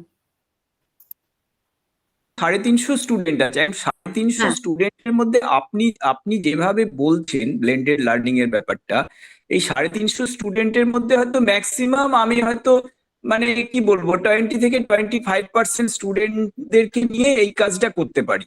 তাহলে একটা গ্রামের স্কুল যেখানে আপনারা জানেন যে একটা মানে স্টাফের একটা ব্যাপার আছে, মানে টিচার রেশিও ঠিকঠাক মেনটেন হয় না বা হচ্ছেও না ইদানিং। এই যে উচ্চশ্রী পোর্টালে অলরেডি আমরা একটা প্ল্যানিং জমা করলাম, মানে যে কিভাবে কিভাবে কাজ করব, তারপরে অলরেডি 3জন টিচার আবার এর মধ্যে চলেও গেল। এই এই যে এত আমাদের মানে প্রতিবন্ধকতা রয়েছে বা ব্যারিয়ার রয়েছে, তো এইগুলোকে কাটিয়ে ওই 20-25% স্টুডেন্টকে নিয়ে আমরা ব্লেন্ডেড লার্নিং এর এই কাজটা আমরা করতে পারি। কিন্তু বাকি যে এই যে 75% থেকে 80% স্টুডেন্ট এটার বাইরে থেকে যাচ্ছে, যাদেরকে আমরা এই প্ল্যাটফর্মে আনতে পারছি না, সমস্যাটা হচ্ছে এটা। আচ্ছা, এইটা একটা দিক। আর একটা দিক আপনার কাছে আমার স্পেসিফিক একটা প্রশ্ন রয়েছে, একদম স্পেসিফিক। সেটা হচ্ছে যে এই ন্যাশনাল এডুকেশন পলিসিতে একটা ব্লেন্ডেড লার্নিং এর কথা বলা আছে, ন্যাশনাল এডুকেশন পলিসি, এবং ঠিক তার পরেই ওই ন্যাশনাল এডুকেশন পলিসিটা যখন মানে বেরোয়, ঠিক তার পরে university grant commission blended mode of teaching and learning একটা এর উপরে একটা কনসেপ্ট নোট 46 পৃষ্ঠার বের করে, এবং সেখানে ওরা ব্লেন্ডেড লার্নিং কি, কিভাবে হবে না হবে, কলেজ ইউনিভার্সিটি গুলোতে কিভাবে এটার কাজ হবে, সেই সংক্রান্ত ওখানে অনেক কিছু লেখা টেখা আছে। তো যাই হোক, সেটা আমার একটু আধটু পড়া আছে। তো সেখানে যেটা বলছে যে আপনি যেরকম ব্লেন্ডেড এর কথা বলছেন, বিক্ষিপ্ত ভাবে কোনো একটা আমাদের একটা সিলেবাসের উপরে কোনো একটা লেসন বা কোনো কোনো সময় এই কাজগুলো আমরা করলাম, সেটা হয়তো হলো। কিন্তু যে ব্লেন্ডেড লার্নিং বলতে university grant commission national education পলিসিতে যেভাবে বলা হচ্ছে, সেটা বলছে কোনো একটা কারিকুলাম বা সিলেবাসের অ্যাটলিস্ট 30% অনলাইন আর অ্যাটলিস্ট 30% অফলাইন থাকতেই হবে। পুরো সিলেবাসটাকে বা কারিকুলামটাকে এইভাবে সাজাতে হবে যে এর মধ্যে অ্যাটলিস্ট 30% আমার অফলাইন এবং 30% অনলাইন থাকলোই, মানে কম্পালসারি থাকলো, আর বাকিটা মানে ইনস্টিটিউশনের উপরে ছেড়ে দেওয়া যে তারা সেটা নিয়ে বাকি 40% তারা অফলাইনে যাবে না অনলাইনে যাবে, সেটা তাদের উপরে ছেড়ে দেওয়া।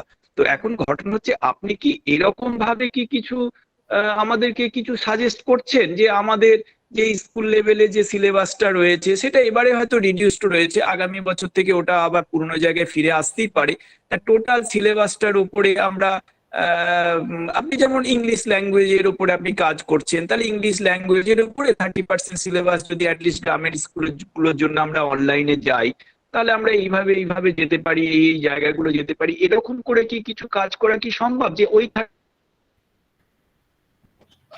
হ্যাঁ বিল্লদা, আমি প্রশ্নটা নিতে পেরেছি, বুঝতে পেরেছি। যে জিনিসটা আমি বারবার বলছি, আমি মানে কাউকে ছোট করে নয়, একটা সিলেবাসের 30% অনলাইন 30% অফলাইন, 60% 40% অফলাইন, এইভাবে কিন্তু ভাবলে that is not perfect blending.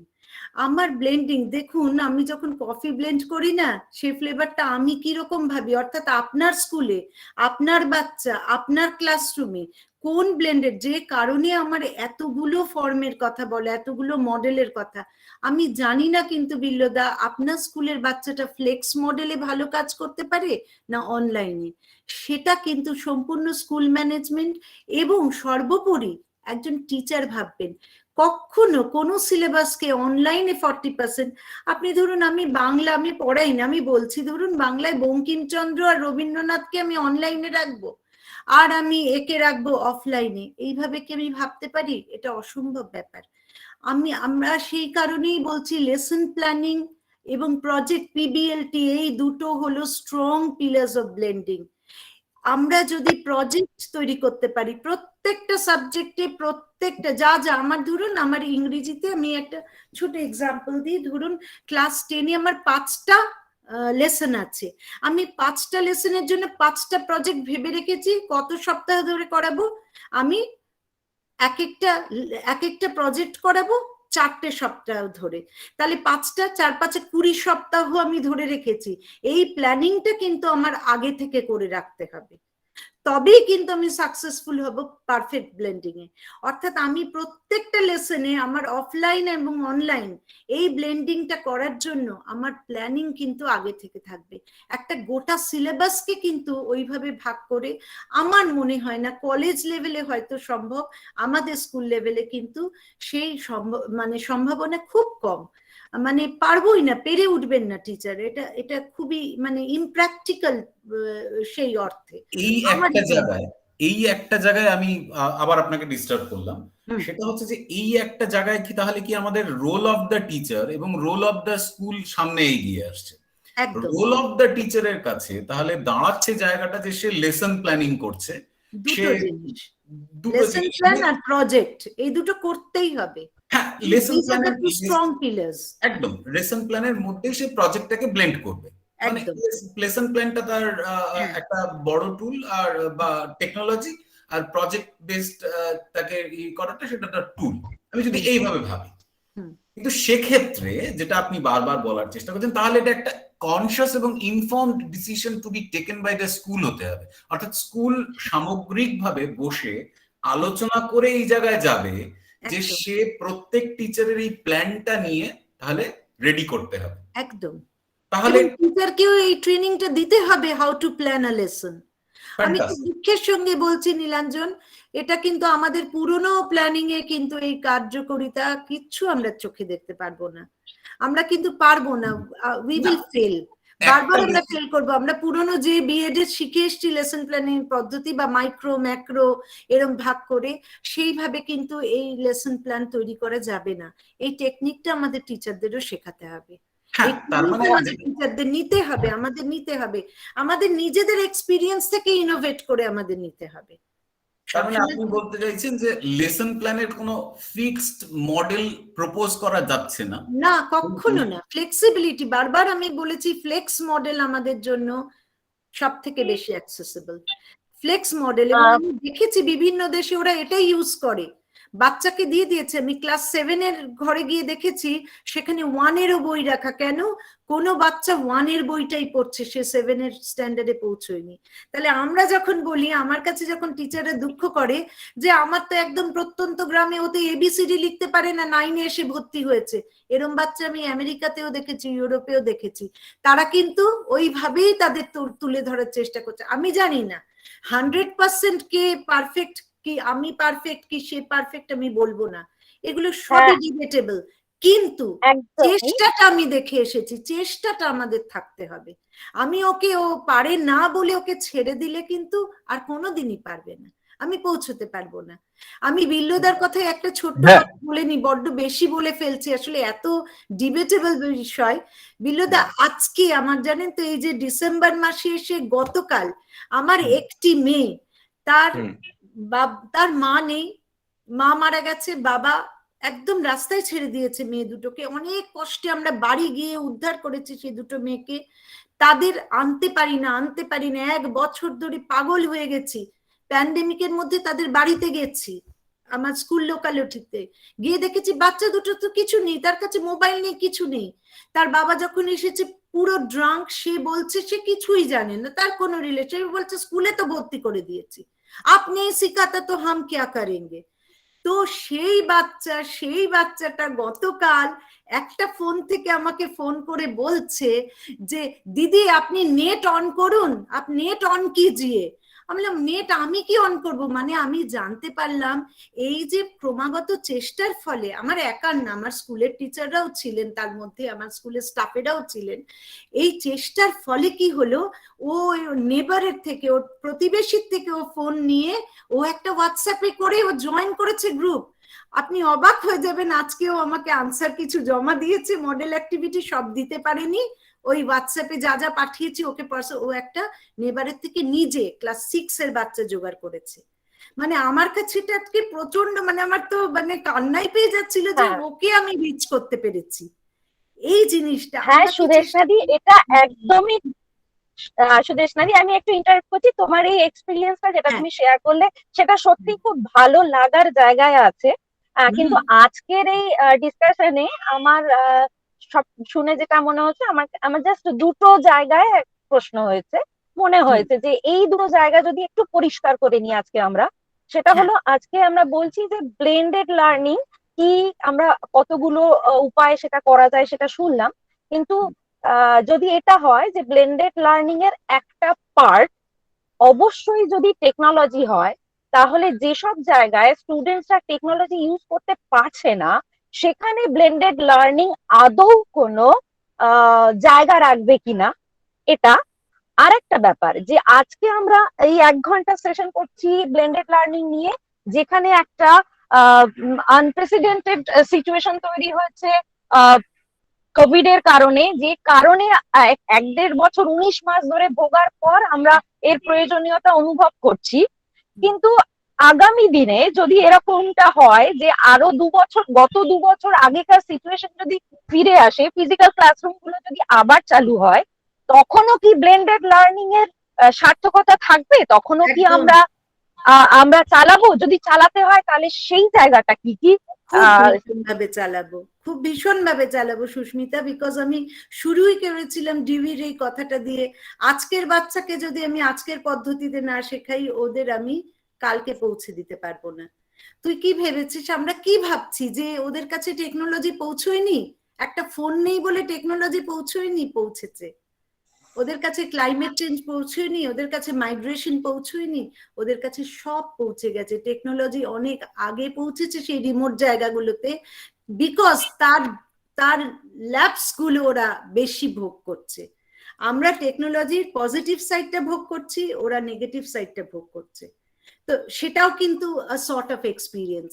ও যখনই মনে মনে ভাবছে যে আমার মোবাইল নেই, ওই বাচ্চাটার মোবাইল আছে, আমার এই যে ডিসঅ্যাডভান্টেজ গুলো আমি আজকে আলোচনা করতে পারলাম না, এর মধ্যে আছে ডিজিটাল গ্যাপের কথা, যে সেই মুহূর্তে কিন্তু ওকেও আমি ইনক্লুড করলাম। তাহলে ও যখন ক্লাসরুমে ফিরবে, আমার দায়িত্ব নয় আমার একটা কম্পিউটারের সামনে বা আমার নিজের মোবাইল ডিভাইসটা ওর হাতে তুলে দেওয়া, যে তুই বাবা একটা ছবি তো দেখ তো, সেলফি তুলে কিরকম ভাবে তোলা যায়, তুই বাবা একটা এই দেখ এইভাবে মেসেজ করতে হয়। আমি আমার মোবাইলটাই হাতে তুলে দিয়ে শেখাতে পারি না বাচ্চাকে?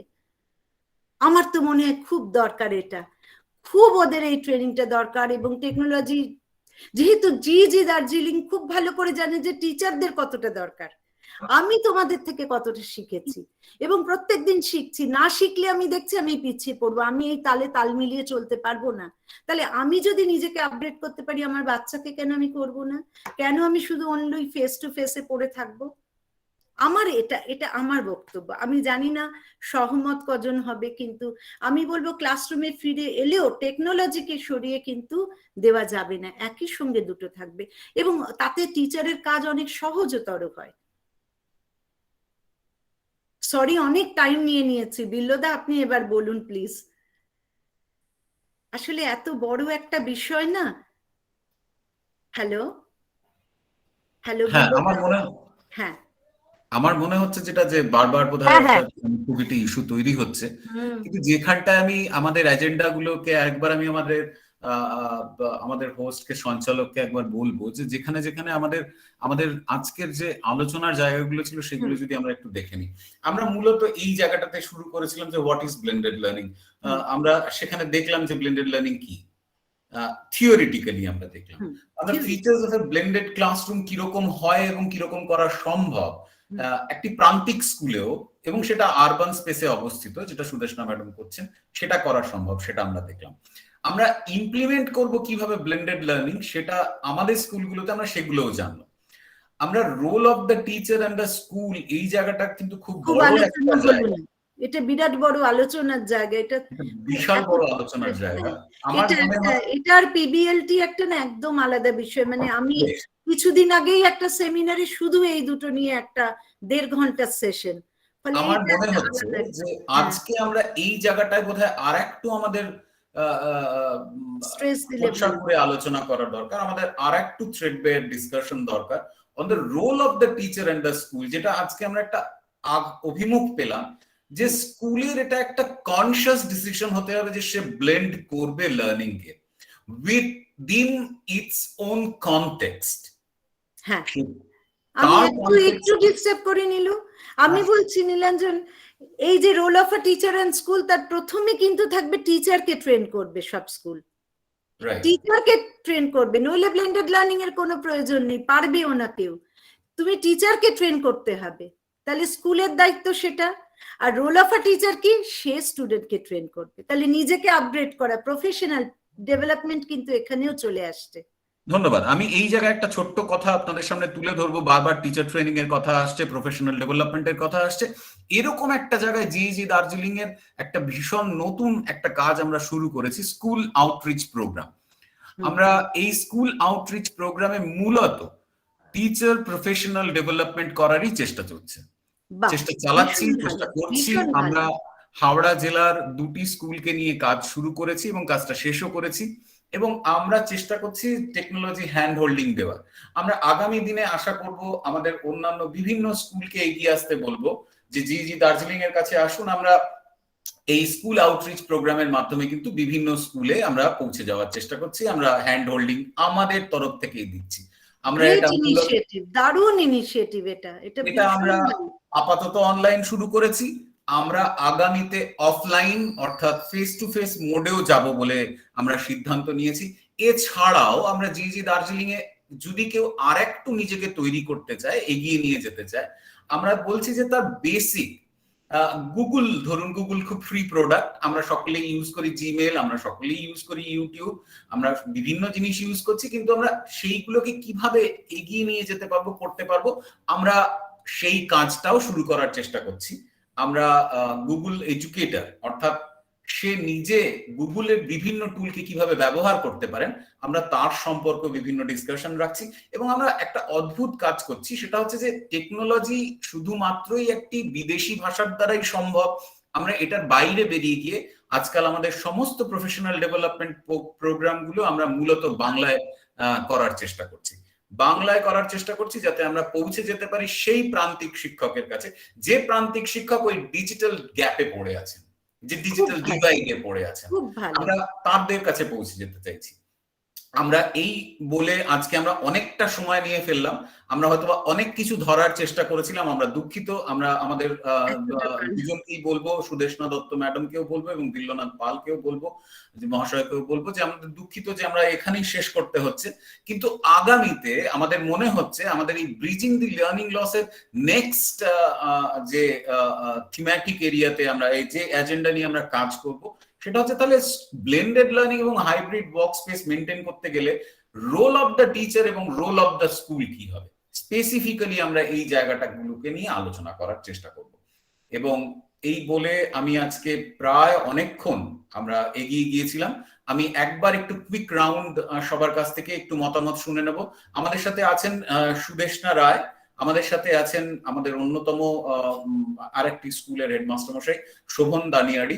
শোভন দানিয়াড়ি মহাশয় বহুদিন ধরে টিচার ট্রেনিং এর সঙ্গেও যুক্ত এবং আমাদের বিভিন্ন পশ্চিমবঙ্গের শিক্ষাক্ষেত্রে বিভিন্ন রকমের ট্রেনিং এবং নিজে ভালো ট্রেনার, তার সম্পর্কেও জানতে চাইবো। আমরা সকলের কাছেই জানতে চাইবো একটা কুইক রাউন্ড অফ একটা কি বলবো, একটা ছোট্ট করে ফিডব্যাক নিয়ে নেবো। আমাদের হাতে সময় বিশেষ নেই। আমি বিল্লনাথ বাবুর থেকে শুরু করছি। বিল্লনাথ বাবু, আমি আপনার কাছে জানতে চাইবো যে আমরা তাহলে কি আগামী দিনে রোল অফ দি টিচার এবং রোল অফ দি স্কুল এই স্পেসিফিক জায়গায় এগিয়ে নিয়ে যেতে চাইবো? না পাই তাহলে আমি শোভন দানিয়াড়ির কাছে পৌঁছতে চাই। শোভন বাবু কি আছেন আমাদের? হ্যাঁ, একদম একদম। ধন্যবাদ নীলাঞ্জন স্যারকে এবং সুদেষ্ণা দত্তদিকে। অসাধারণ একটা অভিজ্ঞতার এই মুহূর্তে আমি সাক্ষী। এটা একদমই স্বীকার করতেই হবে যে ব্লেন্ডেড লার্নিং ফর্মটাকে মেনে নিতেই হবে, না মানার কোনো উপায় নেই। এবং অতি গুরুত্বপূর্ণ বিষয় হচ্ছে যে ছাত্রদের হাতে কিন্তু ডিভাইসটা আছে, এটা অস্বীকার করার জায়গাও নেই। তো সেই ক্ষেত্রে তারা কিভাবে এটা ব্যবহার করতে পারবে সেটা আমাদের ভাবনা চিন্তার জায়গা তো রাখতেই হবে। এবং আমি আমার স্কুলের ক্ষেত্রে যেটা দেখেছি, কথা বলেছি, বিশেষ করে দীর্ঘদিন ধরে এই স্যারেদের সাথে বা এই কাজগুলো করতে করতে আমার যে অভিজ্ঞতা, আমি চেষ্টা করেছিলাম তাদের সাথে শেয়ার করতে, কিন্তু কোনো একটা জায়গায় কিন্তু ওই গ্যাপটা তৈরি হচ্ছে। তাদের একটা ট্রেনিং এর কিন্তু দরকার। হ্যাঁ, সেটা প্রফেশনাল ডেভেলপমেন্ট হোক বা যাই হোক, কোথাও একটা গিয়ে এখনো পর্যন্ত ওই ট্যাবুটা রয়ে গেছে যে আমি কি করব, কেন করব, কিভাবে ইউজ করব। কিন্তু অদ্ভুত রকম ভাবে ওই যে একটা অ্যাড রয়েছে না, করলো দুনিয়া মুঠি মে, হাতের মধ্যে দুনিয়া রয়েছে। আর সুস্মিতা ম্যাডামের একটা কথা আমার কোনো একটা ওয়ার্কশপের শুরুতে খুব ভালো লেগেছিল, যে মাউস নিয়ে উনি একটা অদ্ভুত কথা বলেছিলেন হ্যামলিনের গল্পটা দিয়ে। সিঙ্গেল ক্লিকেই কিন্তু মাউস দিয়ে পুরো দুনিয়া ওপেন হয়ে যাচ্ছে, অথচ সেইটা সেই গেটওয়েটা আমি ছাত্রদের কাছে পর্যন্ত নিয়ে যেতে পারছি না। সেটা যদি নিয়ে যেতে না পারি, সমস্যাটা আমারও। আমি শিক্ষক হিসেবে সেই জায়গাটা আমাকে যেভাবে হোক দেখতে হবে। কিভাবে দেখতে হবে তার জন্য ডেফিনেটলি আমরা সাহায্য করব। এরকম প্রোগ্রাম থাকলে তো অবশ্যই খুবই ইম্পর্টেন্ট। এবং আমার মনে একটা খুব এফেক্টিভ স্টেপ যেটা জিজি দার্জিলিং নিচ্ছে, এবং সত্যি সত্যি এই ভাবনাটা ভাবার দরকার। আপনারা ভেবেছেন অনেক আগে, সব জায়গাতেই প্রায় আমরাও সাক্ষী থাকছি, ভালো লাগছে। আশা করি আরো ভবিষ্যতে থাকবো, এবং কোনোদিন না কোনোদিন সুযোগ নিয়ে আপনাদেরকেও আমাদের স্কুলে আসতে বলবো, যদি টিচারদের একটু এই জায়গাগুলো আপনারাও একটু এনরিচ করেন, তাহলে খুবই ভালো হবে। অসংখ্য ধন্যবাদ আপনাদের। আর আজকের সেশনটা অসাধারণ, খুব ভালো লেগেছে। শোভন বাবুকে ধন্যবাদ। শোভন বাবুকে আমরা একটুখানি বলি যে শোভন বাবু, আপনার নিমন্ত্রণের জন্য আমরা অপেক্ষায় আছি, এবং এর আগেও অপেক্ষায় ছিলাম, আমরা অপেক্ষায় রইলাম, এবং অপেক্ষার ডেফিনেটলি, অবসান হলো আজকে। আমরা অবশ্যই। ধন্যবাদ। এবং আমরা আগামীতে শোভন বাবুর কাছ থেকেও জি দার্জিলিং চাইবে শোভন বাবুর বিভিন্ন এক্সপিরিয়েন্স তুলে ধরার জন্য। আমরা চেষ্টা করছি শোভন বাবুকে নিয়ে, শোভন বাবুর এক্সপিরিয়েন্সও একটা ভ্যারিড এক্সপিরিয়েন্স নিয়ে ওনার জীবন, সেই এক্সপিরিয়েন্সটাকেও আমরা তুলে ধরবো। আমরা এবার একটু থ্যাংক ইউ ফিরে স্যার। আসবো। আমরা একটু শোভন বাবুকে ধন্যবাদ জানিয়ে আমরা যাবো সুদেষ্ণা ম্যাডামের কাছে। সুদেষ্ণা ম্যাডাম, সুদেষ্ণা রায় আমাদের ভূগোলের শিক্ষিকা, এবং টেকনোলজিটাকে ব্যবহার করে চলেছেন, এবং বিভিন্ন ট্রেনিং প্রোগ্রামের সাথে, গভর্নমেন্টের বিভিন্ন ট্রেনিং প্রোগ্রামের সাথে, এবং প্রায় প্র্যাকটিক্যালি দূরদর্শনের একটি পরিচিত মুখ হয়ে উঠেছিলেন লকডাউনে। এরকম একটা জায়গায় দাঁড়িয়ে আমি যদি সুদেষ্ণা ম্যাডামের কাছে যেতে চাইবো, যে এই ব্লেন্ডেড ক্লাসরুমের ভবিষ্যৎ এবং হাইব্রিড ওয়ার্ক স্পেস, যেটা সুস্মিতা বারবার বললো, মানে জিজ্ঞেস করলো যে ভবিষ্যৎটা কি এখানেই শেষ না এর আগে আছে, আমার প্রথম প্রশ্ন। দ্বিতীয় প্রশ্ন হচ্ছে যে তাহলে আমাদের কি করণীয়? প্রথমেই ধন্যবাদ জানাই যে জিইজি দার্জিলিংকে এরকম একটা প্রোগ্রাম অ্যারেঞ্জ করার জন্য, এবং অসংখ্য ধন্যবাদ সুদেষ্ণাদিকে। আমি এই প্রোগ্রামটার জন্য মানে দীর্ঘদিন ধরে অপেক্ষা করেছিলাম যে এইটা সুদেষ্ণাদির থেকে শিখবো বলে। না, অবভিয়াসলি আমরা ভবিষ্যতে আজকে মানে যেটা সুদেষ্ণাদি যেটা বলছিল যে কোনো জিনিসকে ওরকম মানে দরজা আটকে রেখে দিলে পরে তো হবে না। আর আমার তো মনে হয় এখন যখন প্রত্যেকটা মানুষ মানে প্রত্যেকটা বাচ্চা যখন মোবাইলের ব্যবহার জানে, তখন তার ক্লাসরুমে প্রত্যেকটা বাচ্চার হাতে বরঞ্চ মোবাইলটাকে আরো দেওয়া উচিত। আমি জাস্ট একটা ছোট্ট এক্সপিরিয়েন্স এই ক্ষেত্রে একটু শেয়ার করতে চাইছি। আমি গত 15 বছর একটা গ্রামাঞ্চলের স্কুলে ছিলাম, তো সেখানে প্রত্যেকের হাতে স্মার্টফোন ছিল না। সেখানে কিন্তু আমি গত বছর যেটা একটা অ্যাপ্লাই করেছিলাম, যে ওই ক্লাস 9-এর যে বাচ্চাগুলোর হাতে স্মার্টফোন আছে তাদের কাছে আমরা মেটেরিয়ালটা পৌঁছে দিতাম, এবং তারা তারপরে ওটা ওই যাদের স্মার্টফোন নেই শেয়ার করতো। আমি লাস্ট 2 মাস হলো একদম মানে শহরের একটা স্কুলে এসে পৌঁছেছি।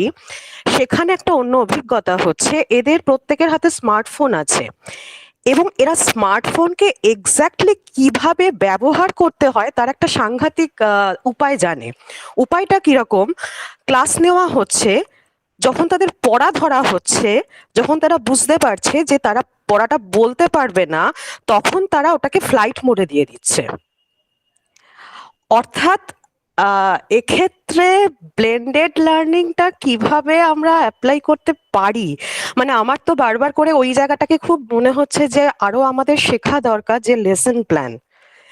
এইটা যদি আমি তো জিইজি দার্জিলিংকে এটাই রিকোয়েস্ট করব যে ইন ফিউচার এরকম একটা প্রোগ্রাম অ্যারেঞ্জ করতে যে যেখানে এই যে টিচারদের যে ট্রেনিং প্রোগ্রামটা, যে কি করে তারা এই ব্লেন্ডেড লার্নিংকে মানে প্রত্যেকটা স্টুডেন্টকে কিভাবে তারা রিচ করতে পারে, যে এই যে তারা ফ্লাইট মোডে চলে যাবে না, এই জায়গাটাকে কিভাবে তারা এই থ্রু লেসন প্ল্যান রিচ করা যায়, সেইটার যদি একটু পরিকল্পনা করে সেই ব্যাপারে যদি আমাদেরকে নেক্সট কোনো সেশন অ্যারেঞ্জ করতে পারেন, তাহলে বোধহয় আমরা আরো বেশি সমৃদ্ধ হব।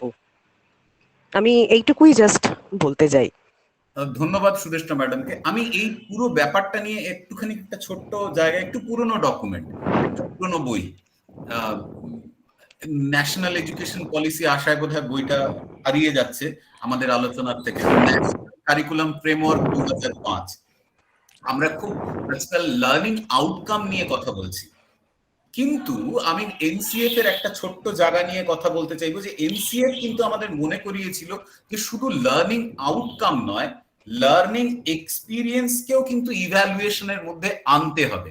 যদি আজকে আমরা ব্লেন্ডেড লার্নিং এর মডেলের এই প্রেজেন্টেশনটা বা ওনার বক্তব্যগুলো, সুদেষ্ণা ম্যাডামের বক্তব্যগুলো যদি আমরা দেখি, উনি কিন্তু কখনোই লার্নিং আউটকাম শব্দটা বলেননি, উনি কিন্তু লার্নিং এক্সপিরিয়েন্সের কথা বলেছেন।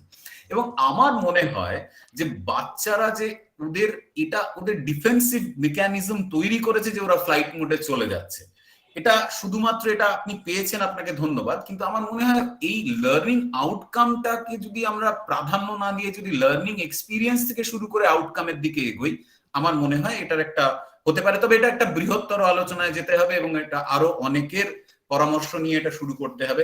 আমি বিল্লদার কাছে আসবো, আমি বিল্লদার কাছে বারবার ফিরতে চাইবো। বিল্লদা কি আছেন আমাদের সাথে? বিল্লদা, আপনি আপনার কাছে শেষ মতামত নিয়ে শেষ করতে চাইবো। বিল্লদা, আপনি আনমিউট করেন যদি বিল্লদা। আমরা মিউট হয়ে আছেন। হ্যাঁ, বিল্লদার কাছ থেকে আমরা, বিল্লদা বারবার লেফট হয়ে যাচ্ছেন। আমাদের আজকের আলোচনাটা আমরা এইভাবেই এগিয়ে নিয়ে যাব বলে ভেবেছিলাম যে আমাদের এটা একটা সেশন ছিল, এটা প্রায় 2 ঘন্টা হয়ে যাচ্ছে, আমরা আর সময় দিতে পারবো না, আমরা এখানেই রাখবো। এবং আমি সকলকে অনুরোধ করব, কাইন্ডলি প্লিজ দয়া করে ব্লেন্ডেড লার্নিং এর যে আইডিয়াস গুলো নিয়ে মূলত আজকে একটা থিওরিটিক্যাল ডিসপোজিশন এবং তার applicability of the blended learning scenario in our school, এটা সুদেষ্ণা ম্যাডাম আমাদের কাছে প্রপোজ করেছেন এবং আমাদের কাছে করে দেখিয়েছেন। আমরা বলবো এটা আমাদের ইউটিউবে, আমাদের সাইটেও এই লিঙ্কটা দেওয়া থাকবে। এছাড়াও আমরা আপনাদের সাথে হোয়াটসঅ্যাপে বিভিন্ন সময় শেয়ার করি। আমরা বলবো এটাকে ছড়িয়ে দিন, অ্যাটলিস্ট আলোচনাগুলো বিভিন্ন জায়গায় হোক। তো এই বলে আমি আজকের এই সন্ধ্যায় ইতি টানবো। আমরা শুরু করেছিলাম সন্ধ্যায়, আমরা প্রায় রাতের দিকে এসে পৌঁছবো। আমি একটুখানি পরিচয় করিয়ে দিতে চাইবো আমার আজকের সঞ্চালককে। আমি সঞ্চালককে একটুখানি কাইন্ডলি বলবো যে আপনি যদি প্লিজ আপনার ক্যামেরাটাকে একটুখানি দেখাই। Good evening all. ধন্যবাদ। আমি সবাইকেই বলবো যদি আমরা শেষ লপ্তে যদি একবার মুখগুলো দেখে নিতে চাই, আসুন বোন, আমরা একটুখানি মুখগুলো দেখে নিতে চাইবো। যদি আমরা একটু সকলেই ফ্যান্টাস্টিক, একটু ভার্চুয়ালি দেখা হলো। ধন্যবাদ, হ্যাঁ, ধন্যবাদ, ধন্যবাদ। আমি সুদেষ্ণা ম্যাডামকে বলবো যদি কাইন্ডলি আপনার ভিডিওটা ফ্যান্টাস্টিক, এক্সেলেন্ট। আমি বিল্লনাথ বাবুকে বলবো, কতদিন বাদে মুখগুলো দেখলাম। ইয়েস, বিল্লনাথ বাবু বারবার লেফট হয়ে যাচ্ছেন। আমরা বিল্লনাথকেই পেলাম না আজকে, সেটাই এই হতাশা নিয়ে ব্লেন্ডেড লার্নিং এর এটা একটা বড় জায়গা যে এই ইন্টারনেট কানেক্টিভিটি কিন্তু একটা বড় প্রবলেম। আমরা সেই প্রবলেমটাকে কিভাবে এগিয়ে নিয়ে যেতে পারি, আমরা আগামীতে ফিরবো role of the teacher, role of the school এবং লেসন প্ল্যানিং নিয়ে। এই বলে আজকের রাতটা আমরা এখানেই শেষ করতে চাইছি। প্লিজ ছড়িয়ে দিন ইউটিউবে আমাদের ভিডিওকে, আমাদের আলোচনাকে। ধন্যবাদ জি দার্জিলিং এর পক্ষ থেকে আপনাদের সকলকে।